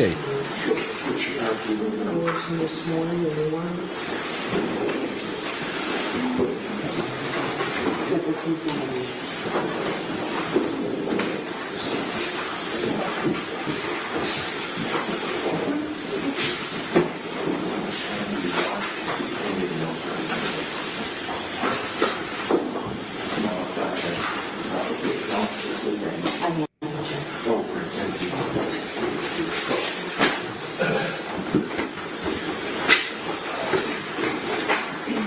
All right, so you're both prepared to argue this motion, right? The motion and the opposition?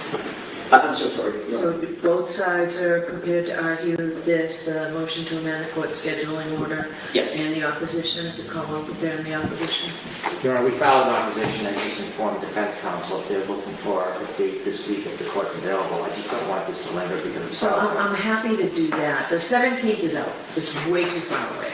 But I will hear you, I know what I think is a reasonable date, but I will hear you to see if you need more time than what I think is reasonable. I'll agree if they need a few more days without opposition. Given that, may I, speak with counsel?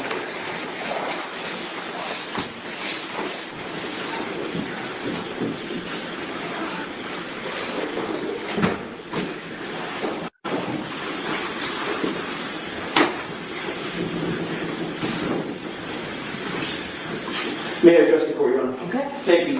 Very briefly, and I appreciate Mr. Brennan's accommodation. We received on Friday about 400 pages of new discovery, including most of it is probably not attendant to the motion to dismiss, but there are several reports, I think about 4 reports from Trooper Buchanan, Officer D. Jim Petro, D.I. capital G-I-A-M, Pietro, and 2 reports from Lieutenant Tully that are specifically attendant to the issues involved. How are they in the motion still to getting dismiss. And this? then last night we got additional videos, video happens. evidence, both 9 videos of the download process of Sallyport videos, and then about another 15 actual videos. I basically, What's the quality of those videos? Are they poor quality? I wish I could tell you. One of them came in, one of the batches came in after I was already asleep last night. I think it came in probably 10 or 11. Are they turning over videos still? That's what he said. He said they got him on Friday. He said- how are Did he get some last night? That's what he said. He said last night after he was already asleep. how are they still doing this? We've had an entire trial already. All of this discovery should have been there the first time around. We have sworn affidavits that they have turned over everything. They had looked at all the evidence. They had rummaged through all the systems. And then, that's my bad. Yeah, it happens. My bad. Have you ever done that? You have 2 hard drives in your computer, and one of them, you keep all that weird stuff, and then, of course, some videos. And it happens. Come on now. It's not like they have had 3 years to look for the videos, especially since it's been a very big point since, was it June? No, when was it they turned over the video last year? Was it May 14th? Since then, there has been a lot of talk about the videos, and they just found some on the 3rd of March, almost a year later. It happens. Come on now. Volstorm asks, how can they be this incompetent? I don't think it's incompetency. I think it's at this point, it can't be incompetence. There's no way. There's no way. Y'all, this is my 3rd monster already today. These, ooh. Last night, and I didn't see it until this morning. I've not looked at any of them. Has anyone on the defense team looked at them? I know Ms. Little was. Your Honor, I briefly looked at them. It took about an hour last night at 9:30 p.m. to download everything. I cannot represent to the court that I've gone through in detail. I saw what was there. I'm generally aware there are about 8 videos that were produced of them filming themselves dragging files that cut in and out. There's about don't quote me on the exact number, I believe approximately 9 videos from the Sallyport garage, maybe 12. I have not watched them in detail. But have you noticed? We're getting there, quality? Sue. We're getting Is it something in connection with C, or is it word and? I think some of them are at least the same ones. Some of them I think are blurry. I haven't watched them all in detail. I can tell you that they have the same file names as some of the ones that are produced. They have different file sizes, but I haven't gone through them in detail. It was 9:30. All right, go ahead, Mr. Johnson. Your Honor, just to close, I think that if I have overnight this evening, I think I can be ready by tomorrow. I'm generally ready. I just want to make sure I'm not missing anything, leaving anything on the So table. what I was thinking by way of scheduling, we've gone through just about everything we need to go through today. I just wanted to, because I it's told about you. scheduling, what's the Commonwealth's position on Ms. Little's, or I assume it was Ms. Little's motion filed by Ms. Little motion to reconsider my previous ruling on the videos? Metadata. They don't want Do that. you want time to file something? That's what I thought she said. 8 videos of them moving things and taping it, cutting in and out, and then 12 videos that some of them might be the old videos because they had the same file name, but they didn't have the same file size. Oh, we need to get Video Jesus on to talk about all the shenanigans going on right now, because I've seen some of her work. She knows her stuff. Marissa, can you get on that one? Hint, hint. They had a video. She put it on X today, where it's Back to the Future, the Sallyport video. It skips back in time. It keeps skipping back a couple of seconds, because that's how security camera works. Are you prepared to argue that today? Because I can tell you the options that I have for scheduling. We've already downloaded the videos and provided them to yesterday pursuant to the court's directive. Okay, so that was going to be another issue that I had. I have not looked at them, Attorney Riley did, and he represented that they're all the videos we've already turned over, same quality as we previously provided. They're just copies of the same videos, although I do want to make sure the defense has an opportunity to examine them for themselves. But those have all been done, so the idea of revisiting them, we passed that. All right, so. He looks like a in order to child keep who just moving got this caught case doing forward, something. because I know how hard everybody's worked, what I was going to propose, based on my review of this, because I could just say no, which I'm not going to do. I would like anything that the defense is going to put in writing. If you're going to supplement this, and I would keep the supplement just limited to the Sallyport video and related evidence. That has to be filed by Thursday, with the idea that we will have a hearing on this on Or Friday. what? We have What are you Friday going to do already if they're not all in? This way here, you can all leave for today, and we'll come back Friday with this. But I'd like it filed no later no than 2 o'clock Court on tomorrow. Thursday, Massachusetts time. We've been getting things coming in later, including something from Ms. Giannetti after 5:30 one night. So we need things filed by that court day. So you can have anything that the defense wants to file by 2 o'clock Thursday, and we'll see you all here for it how long do you think it'll take to argue the motion to dismiss? Your Honor, I would expect my comments, just based on what I have so far,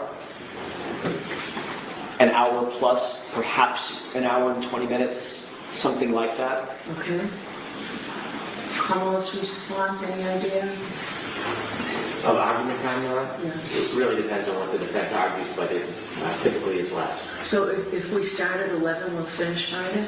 Of course, yes, I believe we would, for sure. How does that schedule work for people?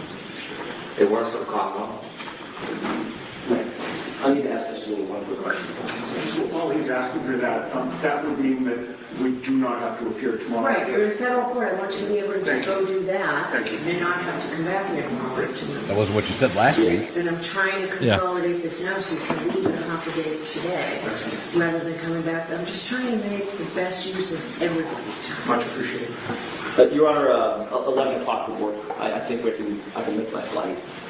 By the time we get done, I can get to the airport. That's fine. All right, so where do we stand in the motion for reconsideration? It sounds like the files have already been provided and it's done. Your Honor, we still would like to be heard as to that. Obviously, we gave notice that we were seeking a motion for reconsideration on Sunday night. They did the download Monday morning after they received that.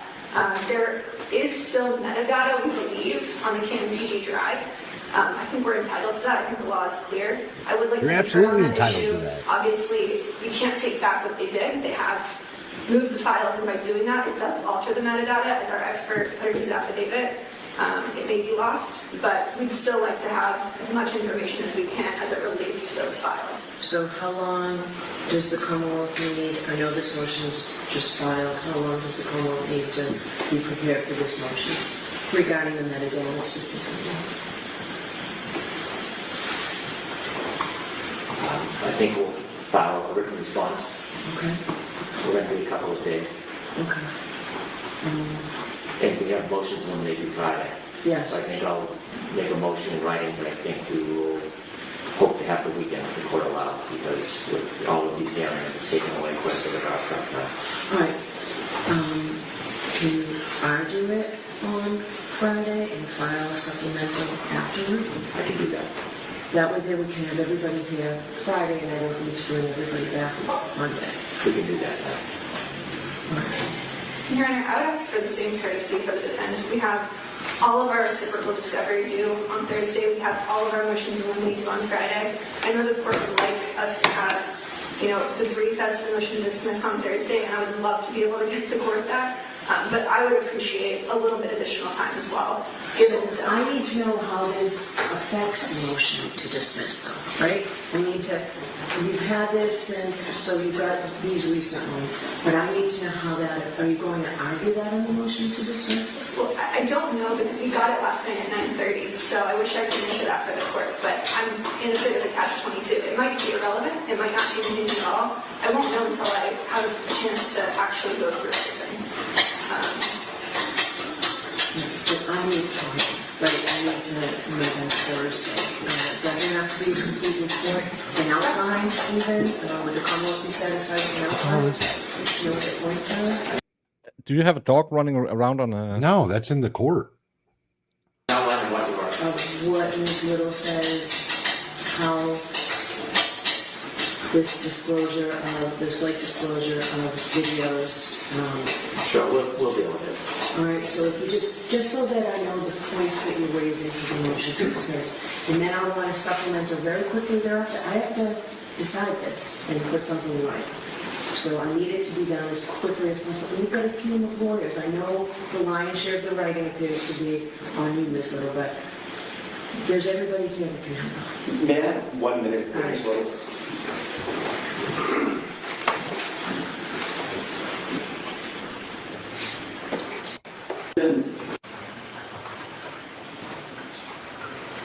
Your Honor, given what Ms. Little just said and the court's concerns, I take Mr. Lally at his word that the new videos are duplicative of things that we already have, which means it's not going to make any difference whatsoever. Could I ask the court, if it's okay with Mr. Brennan, we can be here tomorrow late morning, right after the federal court proceedings. Let's just argue this tomorrow. I will concede This, what? the motion to dismiss. I think I'm pretty much ready now. I can be ready by tomorrow. I need to add a couple of things about the new reports, but if the videos are the videos, then I don't want to wait. I don't want to waste the court's time the rest of the week just to come back and say, okay, well, basically it's the same thing. It's the same argument that I would have made today or tomorrow. So I think we can do it tomorrow if that's okay with the court. Are you waiving the additional argument that Ms. Little says? Are you saying now that when Mr. Lally told you that, you accepted and that's fine? I accept his representation is true, and I don't think that we need to file a supplement. This is really where the hang-up is. I don't think we need to. If the videos are the videos, we don't need another supplement. All right. Ms. Little doesn't look thrilled.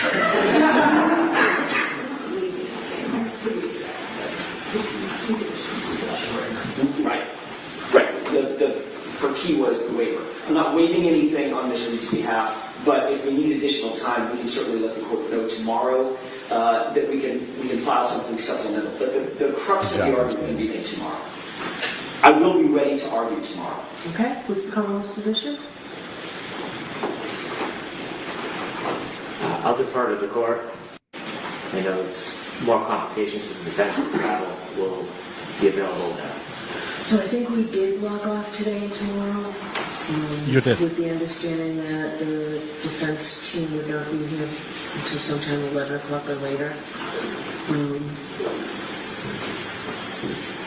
What about Ms. Little, the motion regarding the metadata?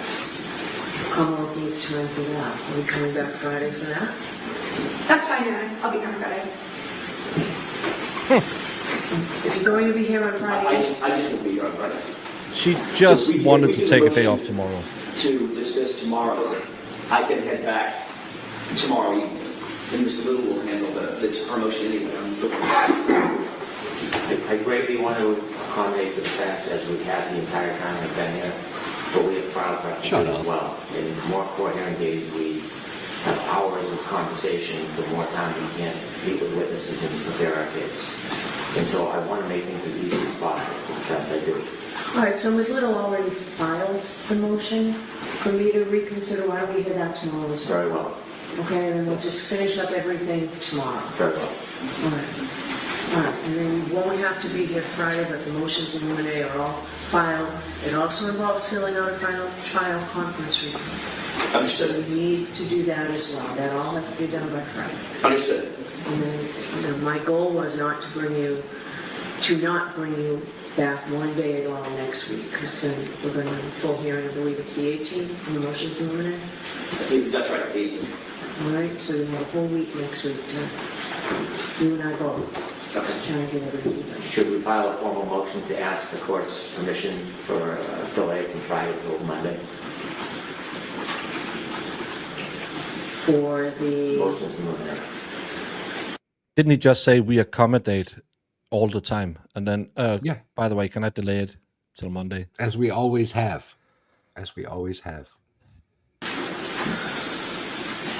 the Commonwealths are due on, the defense are due on Thursday, Commonwealths on Friday? Or are they all on Friday? Reciprocal discovery is due Thursday. We want that to happen.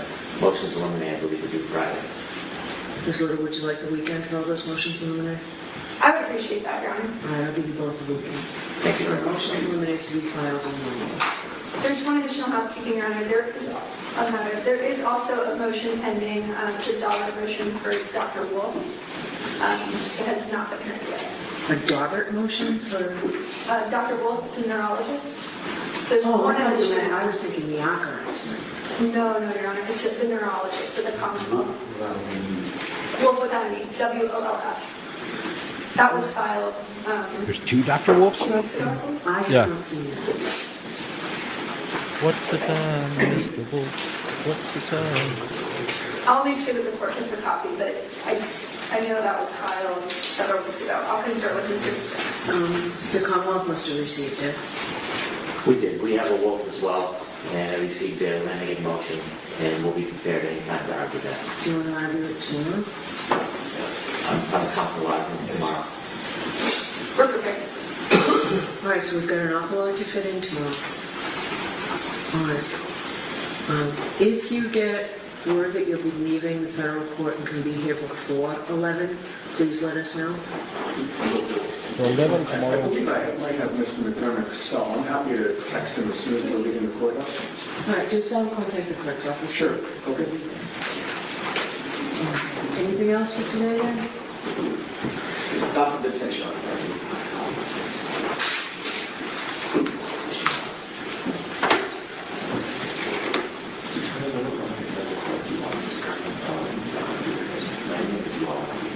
So I'm going to give you all a, why don't you clear up all the send on the application? Order court, call Riley, please. Whew.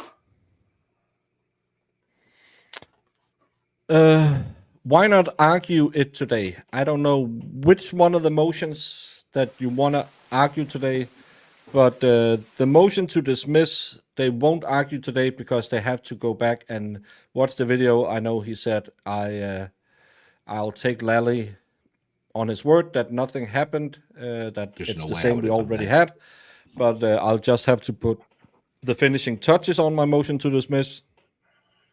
That's why they're not arguing that today. The finishing motions that they pushed from Friday to Monday is because they have to turn in all evidence, both sides, by Thursday. So they get a couple of days to go through all of it and look if they have to do something. What is the hearing about? That's the habeas corpus. I don't think it'll fly.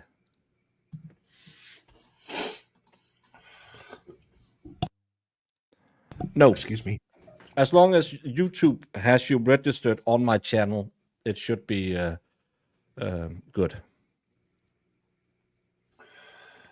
Do you notice too that Bev was asking to waive the new videos instead of, just letting No, it she was slide? asking if he waived the right to contest them.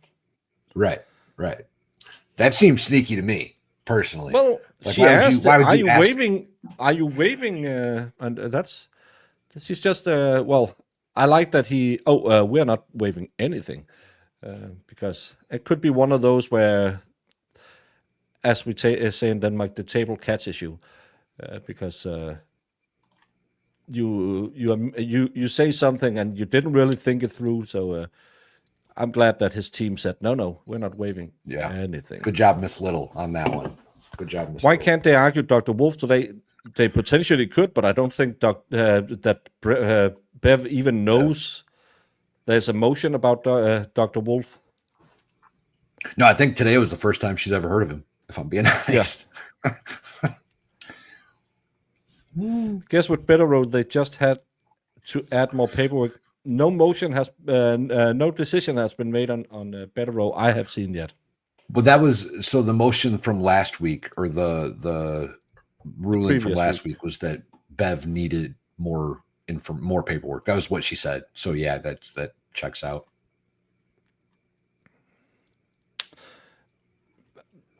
Thank God they're doing it pro se, because this would have cost millions for Karen Reed. Yeah, because there's two wolves in this. Now there's a neurologist who also is named Dr. Wolf. They have to start it because there is that 1 There's year a time limit. limit, and you have to understand that the court is backed up. Every courthouse in probably every single courthouse in America is fighting to find room to run trials, because it just, let's say it takes as long as the last time. Then the first week of April will go just picking a jury, and it might even be harder this time around. Then we have 1, 2, 3, 4, 5, 6, 7, 8 weeks around Easter. There'll probably be some days off around Easter. If we go as fast as the last time with all the half days and all the quarter days and White Claw clock, the case won't end till the first week of June. And then you're almost a year since the last case ended. So she needs to get it going, because it takes 2 months if it takes as much as it took the last time. And they are adding more witnesses from the Commonwealth this time. So she has a really... And she has to be the one who keeps them on the spot. So, yes, she will do whatever she can to keep a very, very tight deadline on April 1st. Because she knows the jury... the jury Selection. process will no, not instructions, but the picking the jury will be held. Selection. They had to call in. How many did they call in the last time? 500 or something like that to find 16 people. That's insane. Pro bono, not pro se. You are pro se. I have been watching Daryl Brook blow ups video the last couple of days. How's that going? I see what's going on here. They can laugh, but if I say anything disrespectful, I get moved to the other courtroom. I saw the one where he took his shirt off and walked around in court. Did you not watch that live? Yeah, I watched it on Rackets, but I don't know. It just popped up in my thread, and then was he naked at some point, and he's just walking around with his shirt off. And then when he starts when he threw screaming his because he temper takes tantrum. away his box fort, I was. You have Good Friday on the 18th and Patriots Day on the 21st. I wouldn't be surprised if they take both off. Yeah, and Ben What the needs hell a is few days. Patriots Day? That's the 4th of What's July. Patriots Day? I've never heard of Patriots Day. Did you just say the 4th of July? How dare you? That's Patriots Day because that's where Independence She said it's Day, on the 21st. The 4th of July is not on the 21st. It's on the 4th. Jemima is rebel scum. She supports the Rebel Alliance. Don't trust her with anything. I've never heard of Patriots Day. Third Monday in Oh. April? What the hell is it? It's the Kabooming and Boston Marathon. Oh. We don't do Patriots Day? I've never even heard of it. No. Oh, Massachusetts only? Gay. She will do what she can to keep the jury from note-taking, keep a defense down, but she won't stay longer in court. No, I think how long would the first trial have lasted if she just ran a normal courtroom? A Monday to Friday, 9 a.m. till, you can even do a 3 o'clock so she can get a claw break. If she had just done that instead of doing full half, and then days off, long weekends and stuff, the case would probably have lasted 5 weeks. Maybe. Something like that. The battle at Lexington Concord. All right. That they happened to run the Boston Marathon on that day. Can I just say that the Concorde is a plane? They can't fight. Anything can fight if you strap a rocket to it. Well, it kind of was a rocket because it was the only sonic passenger jet. Isn't a jet technically? No, because it had no. What's a rocket? No, it can't. A jet plane isn't because that had moving parts in the engine, right? A jet's a turbine engine. A rocket is a propulsion. Yeah.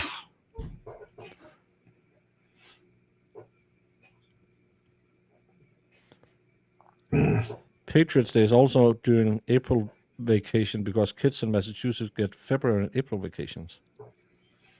Is that like an Easter break? Like the spring break? Yeah, we in Denmark you would be off from do you call it Palm Sunday till the Tuesday after, so you have a long a week vacation around Easter normally. I don't know. It's been like 25 years since I was in school. How the hell do I know? I don't know. You're welcome, Island. I'm glad you appreciated the sound effect. Just get it down in 3 days.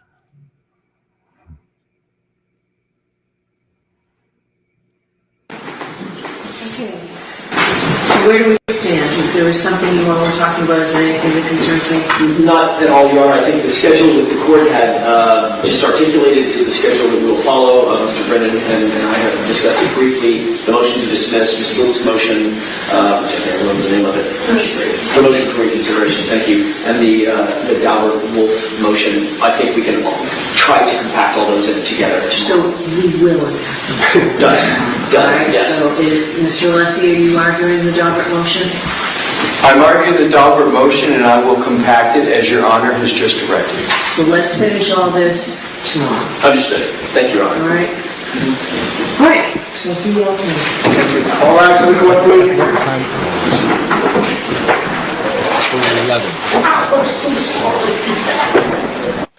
11. She never really said, because she said if you can be here before 11.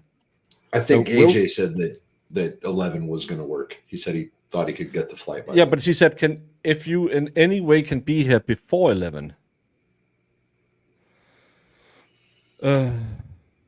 No rulings on anything today. It's Nothing. another. Nothing. I'll take it under consideration.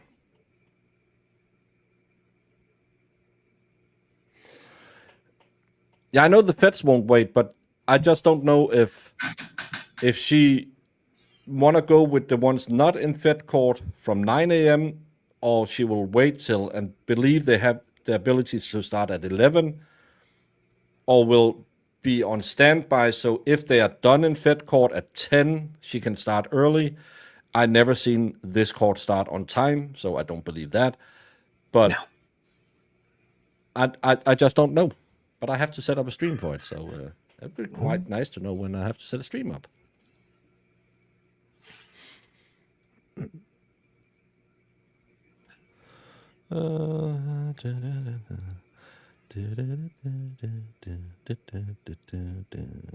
Correct, Joey. Yeah, you can infer that because it didn't sound like she was saying, no, you don't have to prep. You can just take the plane home. Don't worry about it. No. Don't schedule any days off tomorrow. You can go back to California right now. So this is cruel, Marissa. She's right. She doesn't care about us. I'm a lovable person, so you should care about me. I love you, buddy. I love you. Yeah, I love me too.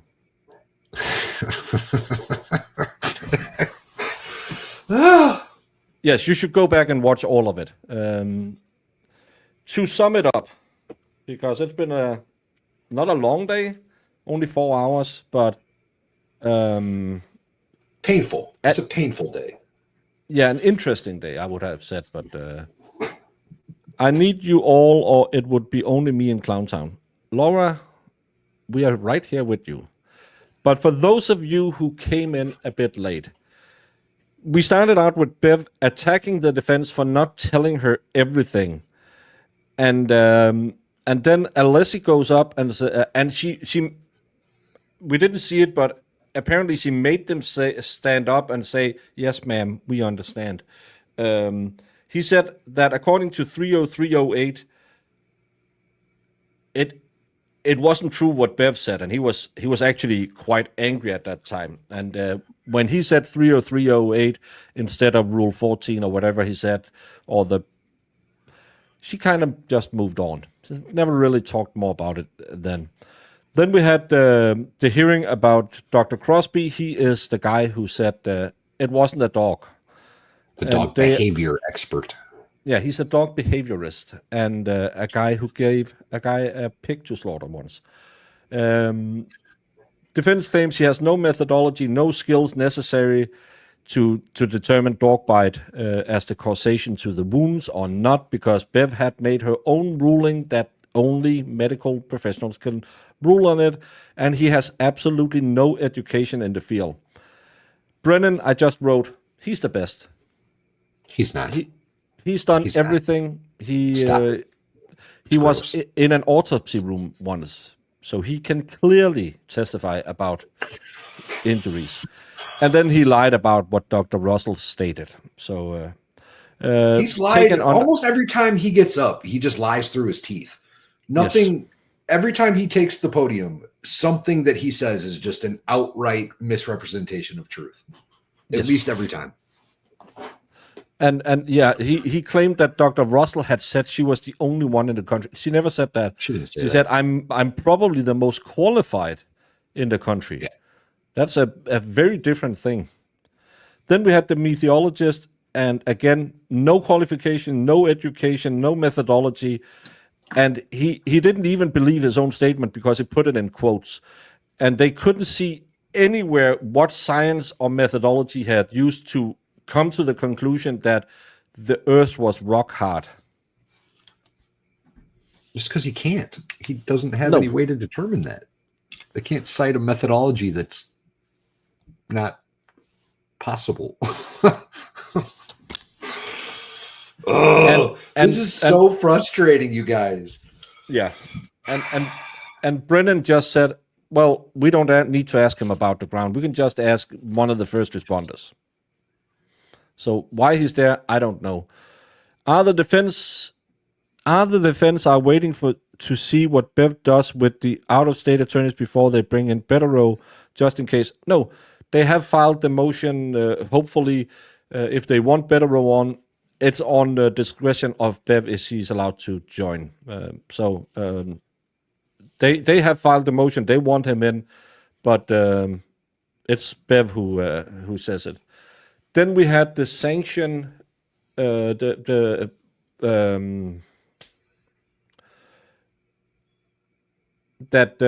they wanted sanctions put on the defense because they taint the jury, so they want a protection order on everything filed from the defense.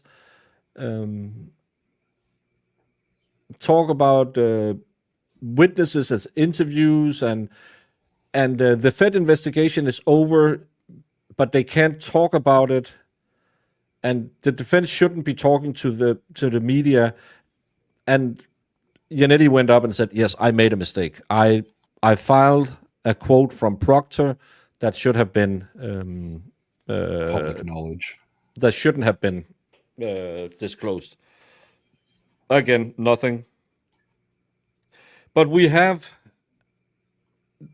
and I know a lot of people right now is attacking me on Twitter because they're saying it's not true.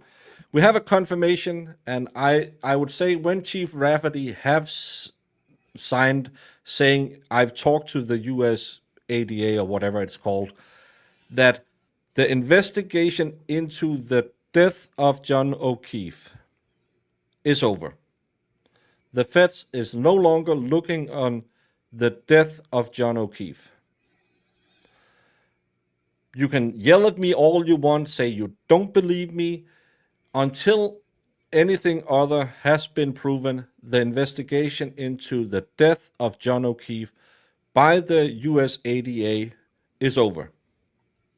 That doesn't necessarily mean that the investigation into the investigation of the death of John O'Keefe is over, right? Like they could still potentially, the way that's worded, they could still potentially be looking at the misconduct of the police involved in this investigation. I'll read it again because I think words matter. Because Helena Rafferty, maybe I should share the screen, states, and she can't just make this up because she mentioned, I recently spoke to and was informed by the U.S. Attorney's Office that all aspects of the federal investigation initiated by her predecessor and related to the death of John O'Keefe has been completed. The investigation is no longer active and will be closed due to ethical limitation. I cannot comment further.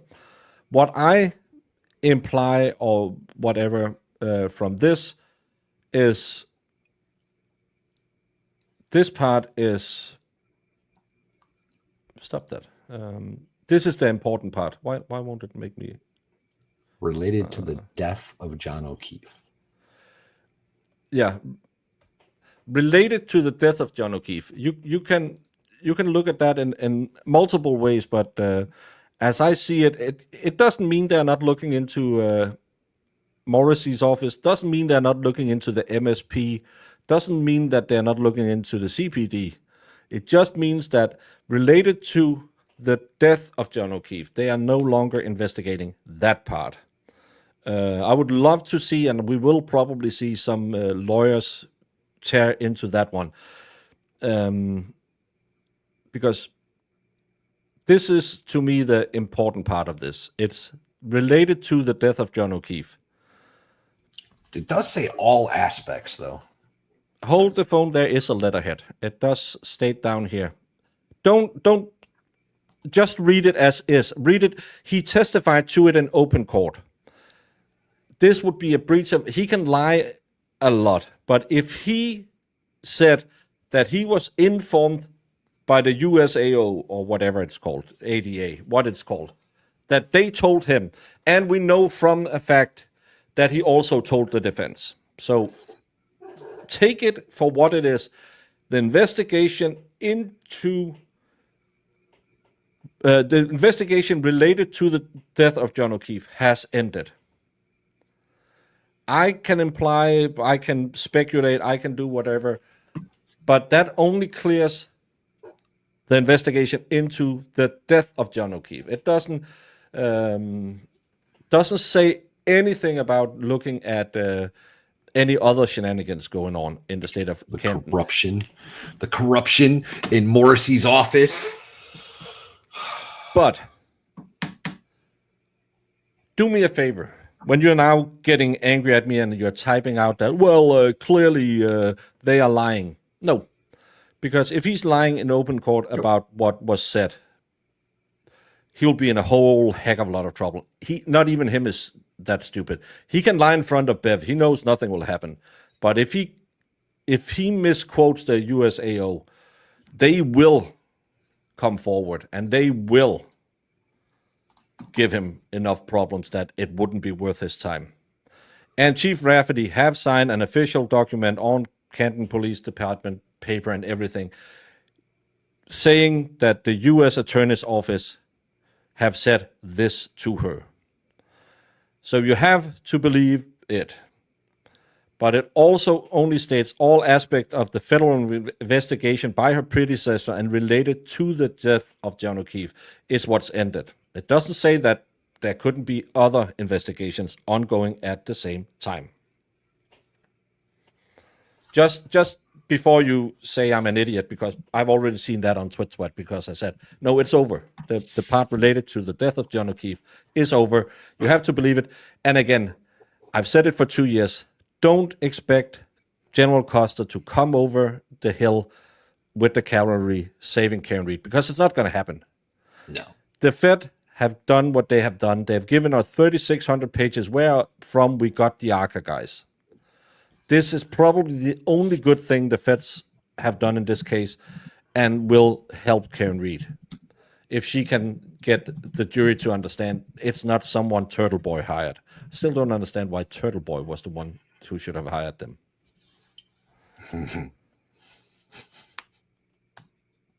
But Brennan clearly leaked that info about the Feds, right?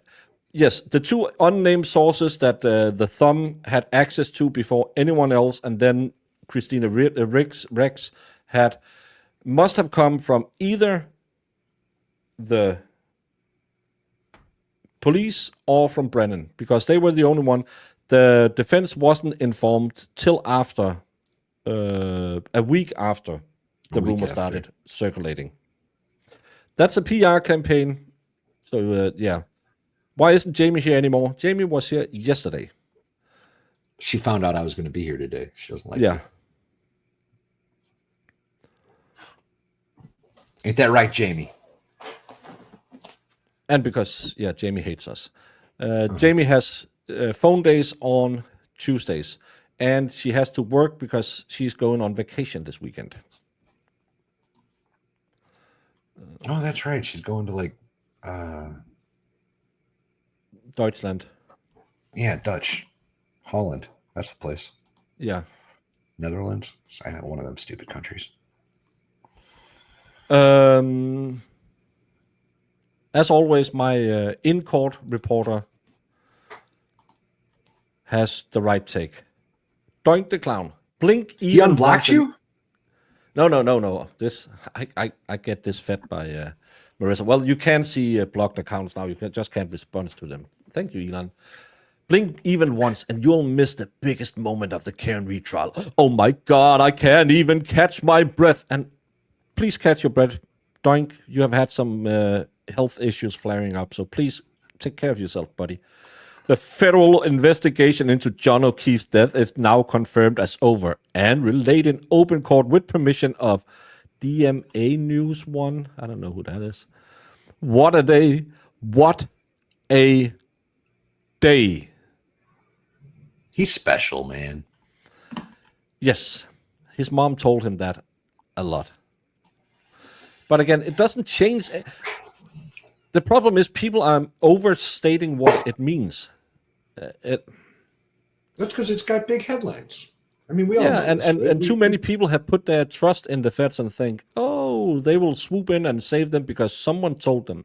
Ladies and gentlemen and fellow towels, I am thrilled to announce that Karen Reed's lawyer Bob Alessi is willing to accept that Chloe the dog is alive and had imprints taken off her teeth. That said, we're back to arguing about a dog that has nothing to do with Karen hitting John. Someone save me. A jury should not have to hear from a dog behaviorist as to what was the cause of the wounds on John O'Keefe. I agree, Bob Alessi. I agree. Nice. So he also want the dog bite idiot out of there. He's not an idiot. He should be in there. Great. The one he cited was the U.S. Attorney's Office of Massachusetts. Thank you for updating me again about things I don't know. But again, Valhalla, let's be honest. After knowing now that the Fed investigation is over, do you think Karen Reed is guilty? No. Does it change anything we have been covering for the last 2 years? Not a single thing, other than we should be able to now tell the jury who ARCA is and their involvement in this whole situation, which I think honestly is a win. I said it when they started talking about it, said, good. Then you can't keep it under protective orders anymore, that they're not allowed to talk about it because there's no ongoing investigation, which is the reason they were not allowed to talk about it in the first time. So now they can reference who paid for the ARCA guys. I think it's a win. I don't know why people are losing their mind over it, because this case has nothing to do with the feds. This case has nothing to do with finding real killers, because we will never figure out what happened that night. This case is That's not the task before us. The task before us is determine Karen Reed's guilt. And I think that that's a pretty obvious not guilty. Yeah. And we should, hopefully someone will fire them right away. I wonder if there's still going to be part of that that's blocked out. That'd be interesting. Also, Marissa, no Aaron O'Keefe again today. I also noticed that Paul O'Keefe was wearing a blue shirt again today. I don't know if anybody else noticed that or not. Dudes, do you really not know Lexington and Concord? I think I've been to Lexington. No, that's in Virginia, right? Kentucky. Lexington. Kentucky? Virginia? I've never been to Kentucky. I drank Kentucky bourbon. It might be in Virginia. You might be right. I don't know. Yeah, Brandy Churchwell, get your fires out. For real.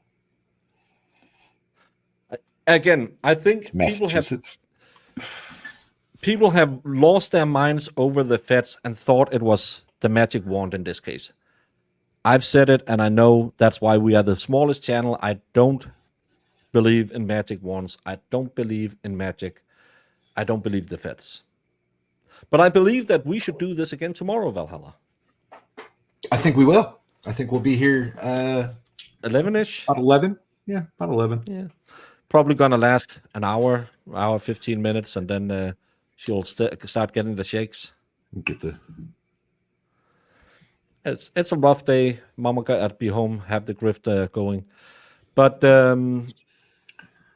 everyone relax. It doesn't change a thing that the feds are out. Go tell everyone who's flipping out and yelling, yeah, Karen Reed is done. No, it doesn't change a thing. It's actually, in my opinion, good for her. And again, it's only related to the death of John O'Keefe. You could put into that what you want. I can read it multiple ways. That actually I would be a little disturbed by if I was ADA Morrissey. Who knows? But we'll be back tomorrow. Same time, not. Same bad channel, yes. 11 o'clock. 11-ish o'clock, we'll be back. Not 9 o'clock. If they start earlier, of course, we will go live. But tell your friends about us. Valhalla is really funny, and I'm an idiot. Thanks for watching. What exhibit are you referring to? I'm going to make this 100, Your Honor. All right. 100. Because it is 100% correct. Objection, Your Honor. So you literally built a cannon Yeah, it's pretty awesome.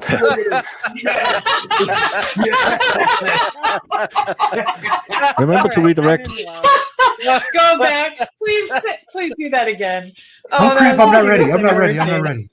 While I'm waiting for this, Well, we'll, Did we'll you- let it run. whether it's true or not, believe that Mr. Randolph had slept with your wife. I'm redirecting to I wouldn't Mo. care. You wouldn't have cared. No, Mo. Did you believe he had slept with your wife? no, Did you believe he slept with your mother-in-law? probably did. Everybody has. So there- Everybody has.